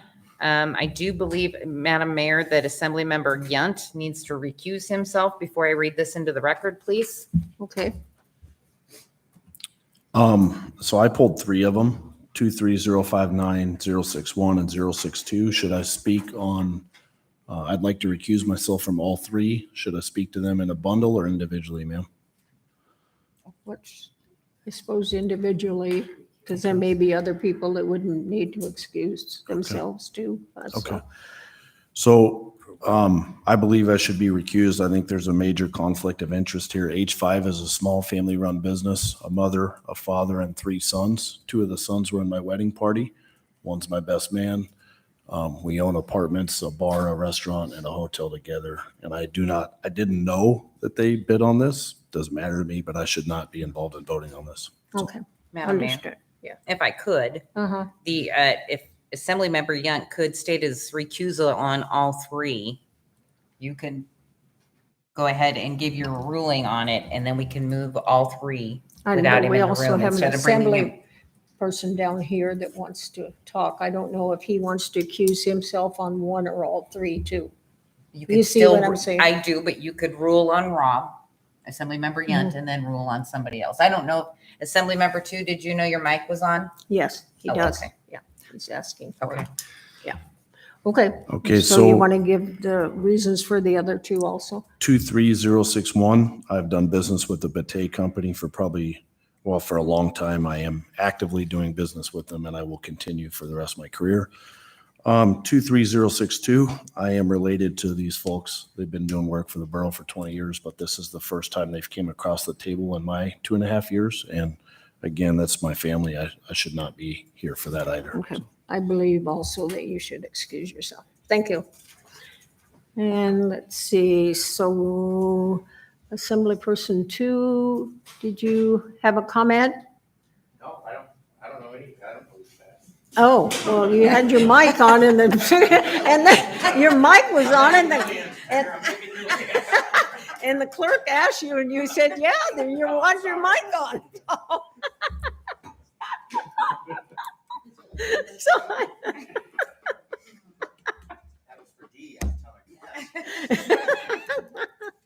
all right. Madam Mayor, we will just need to get somebody to move these on behalf of Rob, Assemblymember Yunt. AM 23059, awarded bid number 23091B, Brett Memorial Ice Arena roof replacement to H5 Construction LLC for the amount of $579,333.38. Okay, can I have someone, and we can take all 3 of these together? We you could if think? you want me to read them Unless all. there's somebody else that Okay. has a conflict? No. I will Okay. I will read them all together then. Thank you. And then AM 23061, award a proposal number 23100P to HDL Engineering Consultants, Lounsbury and Associates, and the Boutte Company to perform civil engineering and survey services in the amount not to exceed $500,000 per year per firm. AM 23062, awarded bid number 2399B to Big Dipper Construction, and the contract amount of $1,866,342 to construct a training pad for Station 62. Okay, so I need someone to move those. Okay, Assemblyperson Hale, is that okay? I move to adopt the AMs as read into the record by the clerk. Okay, discussion on those 3 AMs. Any objection to those 3 AMs passing? Okay, not, then the consent agenda, that portion of the consent agenda has been approved. Okay, the next item is unfinished business. There is no unfinished business. There is no veto. Madam Clerk, the introductions.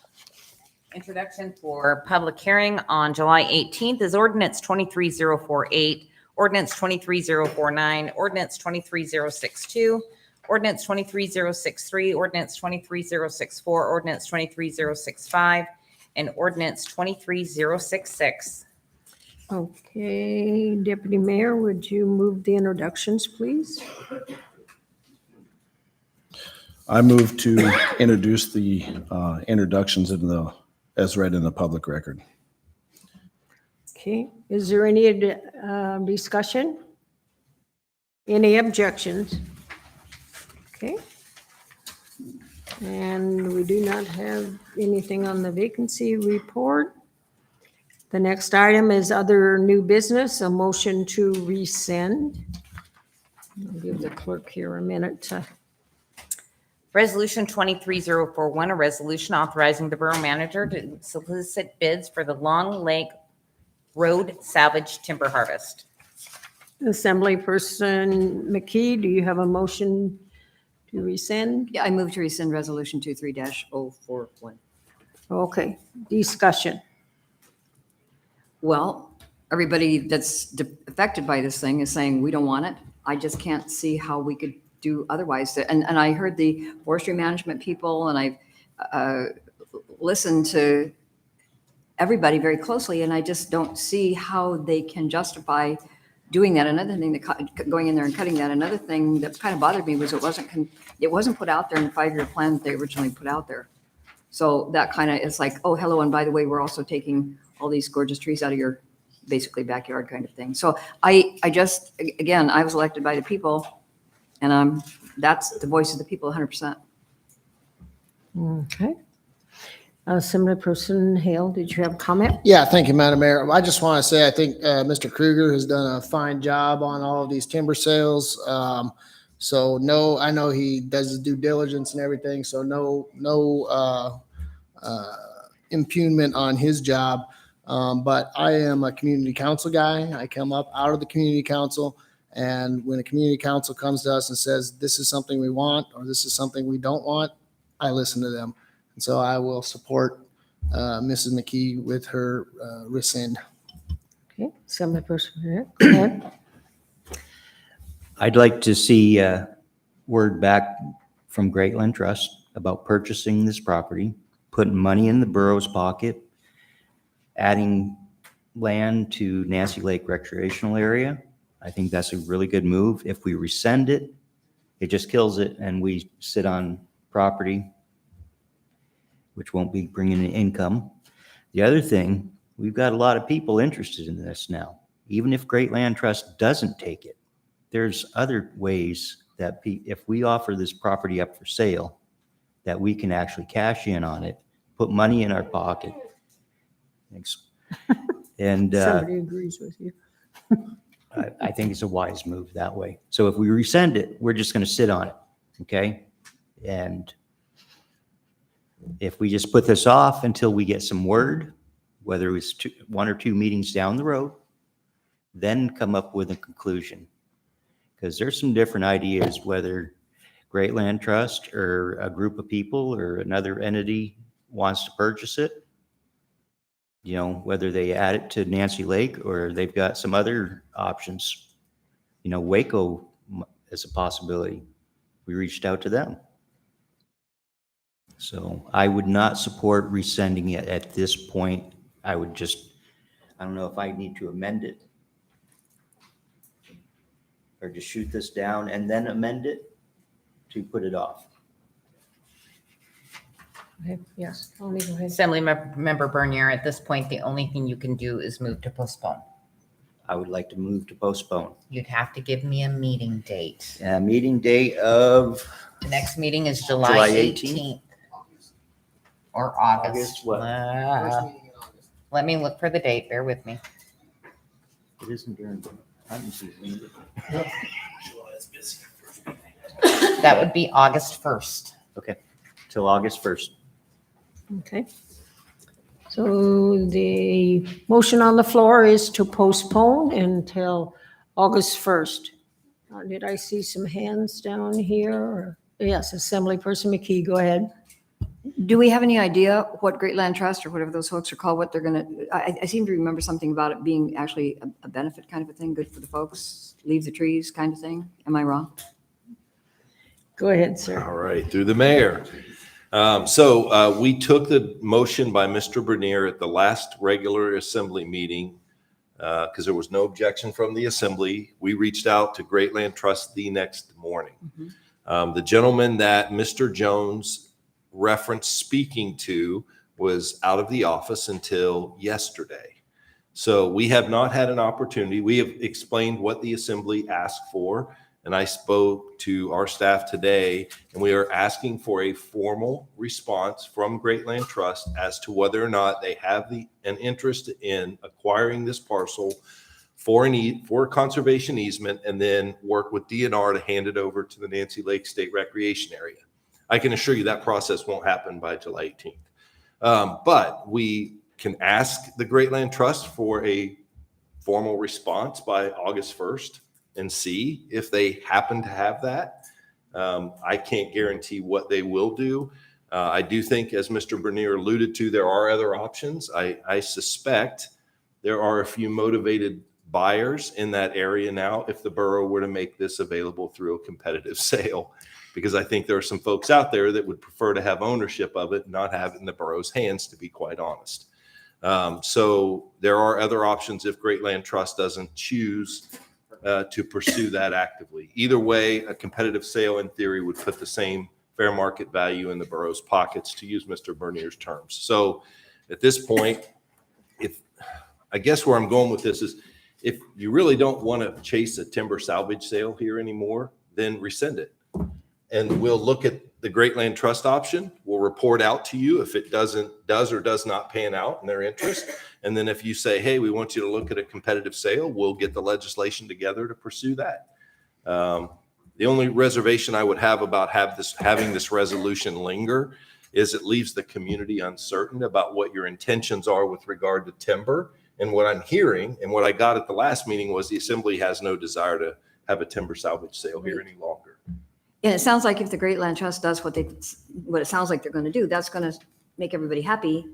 Yeah, just to be, for that. yeah, through the mayor though, just to be clear, that Mr. Jones doesn't work for the Great Land Trust, right? He's a citizen who communicated with a staff member. So we want to give the Great Land Trust the opportunity to provide their own response. And not get too far ahead of ourselves. And we'll report back once we have that. Regardless, if you rescind it or don't, we're going to come back to you, because I already received direction from the assembly at last meeting to go pursue the Great Land Trust option.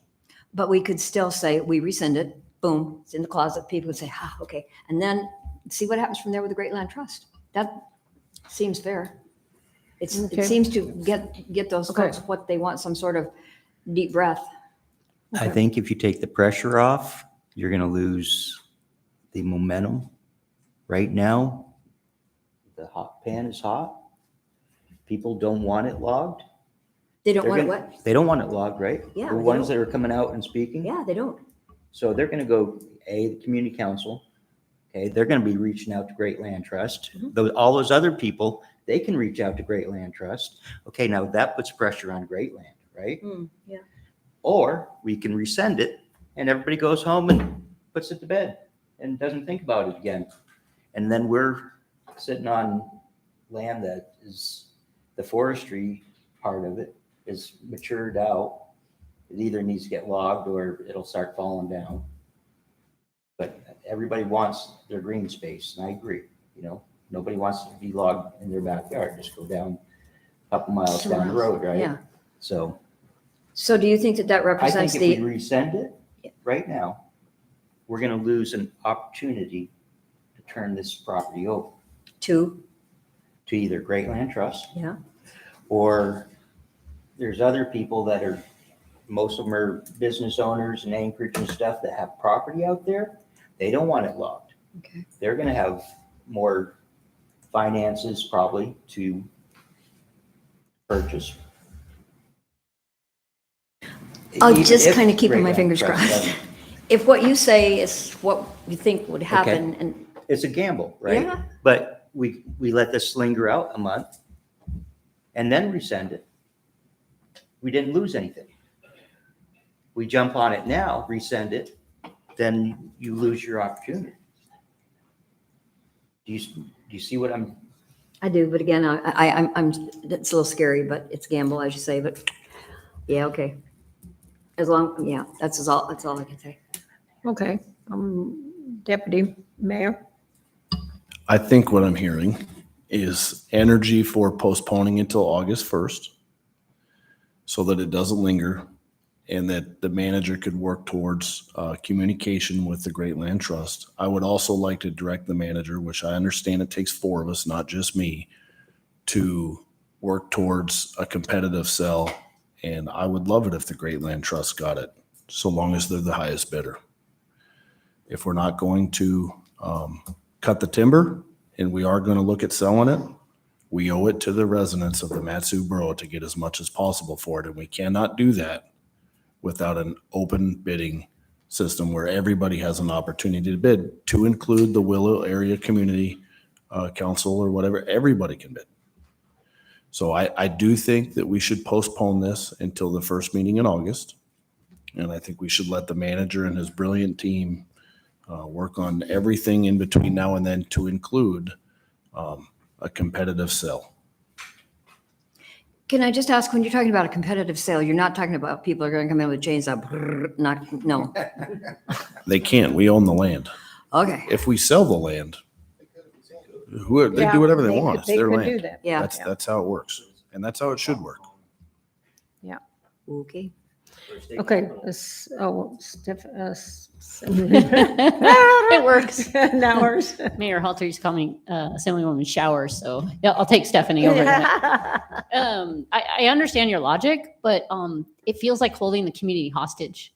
I think we should, whether we think a timber sale should go forward or not, I think we should decide on that, not, we're gonna log this unless you guys come up with another plan. So I guess I understand your thinking, but I disagree with that. And then to putting up for competitive bid, possibly, but is that land situated for a good price for the borough? Does it have roads into it? I would want some more info on whether that's a parcel that we want to put up for sale now, not just, we're going to put it up for sale because the logging didn't happen. And so I would just have some more questions about that, but potentially be open to that. But I would oppose, I just philosophically would oppose that strategy. Assemblyperson Fauna. If we don't resent and vote this down, the next step is, it's not like tomorrow they're going to start cutting. We're still going to have one more chance when it moves forward with timber sale, and then if somebody gets over, we're still going to have one more time to review if we award it or not. So we'll still get another chance. Is that from what I'm understanding? Question to mayor or to manager? You mean on the postponement? No. Oh. If we do not resent this, if we vote down on this, resent, we're still let the process move forward with a timber sale, but we're still going to have a chance in front of us to one more time before it actually goes out. We still have to approve one more time. Is that I don't know. I think we'd be to the point of doing. awarding the contract is what I If mean. administration moves, if this recension doesn't pass, then they would move forward with this sale. Timber sale. And the next opportunity we would have is at the time when we would approve a bidder. Is that right? So that wouldn't quite be fair to the bidder. I mean, you're going out to the public and saying, yes, we are going to, have this sale to you, and they bid, and then it comes to us, and the assembly, say, following your line, then if we reject it, that's not quite fair for them. But on the opposite side, we already voted in favor to move forward, and now we're changing Plan M, so it's, Only if the recension passes will you be changing. yeah, so I would not be supporting the resentment. So I'm saying my reason for that, because Yeah, we're still gonna have one more chance. postponing. We're on the amendment to postpone. That's where we are now, sir. Okay, so Assemblyperson Hale. Thank you, Madam Mayor. On the amendment to postpone, it's not going to give me any heartburn if we do postpone it, but I do think that we should just rescind this. The manager is not going to forget about it. We gave him direction to do a job for us, and he is going to pursue that no matter what we do. I think we just kill this thing here today, put the people in the community council's minds at ease about it, and then move forward looking at Great Land Trust. And if Great Land Trust doesn't work out, maybe we go to a competitive bid sale. But I think we kill it tonight. Yeah, Assemblyperson Ron. I would love to see all the people that came out to speak on opposition to this timber sale, contact Great Land Trust. Every one of those people, Waco City Council, Community Council, have them all reach out to them. That's going to speak volumes. It really will. If you rescind it now, they have no reason to. Okay. Yes, Deputy Mayor. On the amendment to postpone, I do think it's the right decision to make right now. I think we should postpone till the first meeting in August and let our manager take it from there until then. Okay, Assemblyperson 2, go ahead. Can I call for the question on the motion? Yes, you may. Thank you. The question has been called. Is there objection to the question being called? Okay, don't hear any or see any, so Madam Clerk. If the members can go ahead and vote on postponing.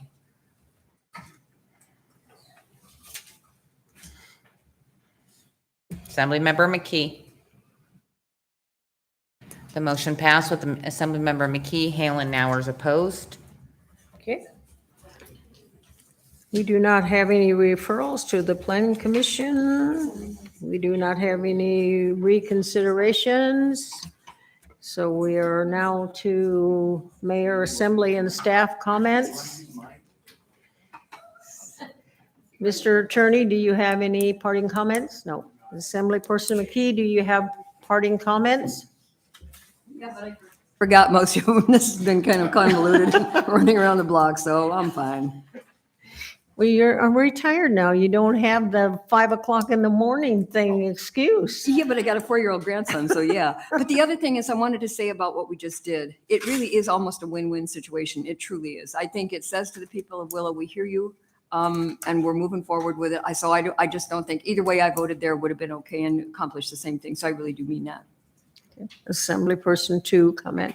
Assemblyperson Hale comment. Yeah, thank you, Madam Mayor. I just wanted to talk briefly about the upcoming water body setback ordinance. I think it's one of the important things that we need to be considering right now. And as we move forward, we got 3 weeks till our next meeting. So I would encourage everybody to look at what the Fish and Wildlife Commission has had to say about it, what the Planning Commission has had to say about it, not necessarily their rejection of it, but their reasons for rejecting it. And maybe we can actually turn this thing into something that's going to be good for the fish, good for the water, good for the people of the borough, and good for the landowners that some of whom, through no fault of their own, are in violation of the setback.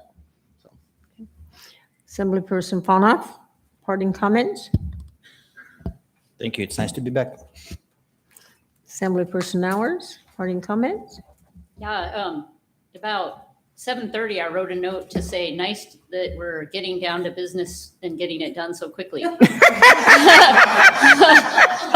Do I need to remind you it was your?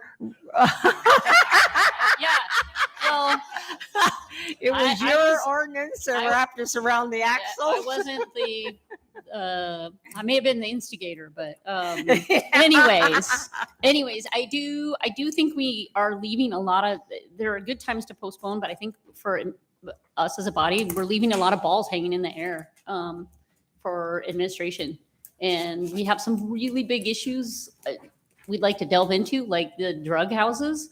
And so I think we should just, I guess where I was tonight, I was kind of being conscious of like, well, we maybe do this and maybe do that, but sometimes you got to fish or cut bait. So enough said on that. And then I wanted to just share some good news on the Matanuska town site. We approved a couple of weeks ago some dumpsters and waiving landfill fees. So the EPA was going down there. They went down there on the 12th and spent 4 days down there. They had a big team, and I think we'll have some pictures, but they cleaned up tons of stuff. They took soil samples. At one point they dug down 3 feet and they showed me a picture, and it literally looks like that bright green antifreeze. So there's a lot of a long history of PCB fuel contamination. They're cleaning all that up. And I think the total was like 7 dumpsters of stuff that was non-hazardous that got picked up. So that was just a great thing to see happen. And they didn't get attacked by mosquitoes every day. And then I really wanted to just say thank you again to our clerk. She again showed her value to us tonight as we wrangled with issues. And I think we're lucky to have you. So thank you. Deputy Mayor, parting comment? Yeah, thank you. First, I'd really like to give my condolences to the family of a young man that drowned on Finger Lake here recently. This is the second young boy to drown on that lake in the last couple of years. The first one a few years ago was one of our wrestlers at Colony High, and there's a common denominator in both of these. I was on the swim team in high school. I can still swim across Wasilla Lake, no problem. But when you put clothes on, you cannot do it. I don't care who you are. You're wearing tennis shoes, boots, clothes. You can't do it. The common denominator is neither one of those young men had a life jacket on. The water's very cold. I don't know, more community outreach. It's tough.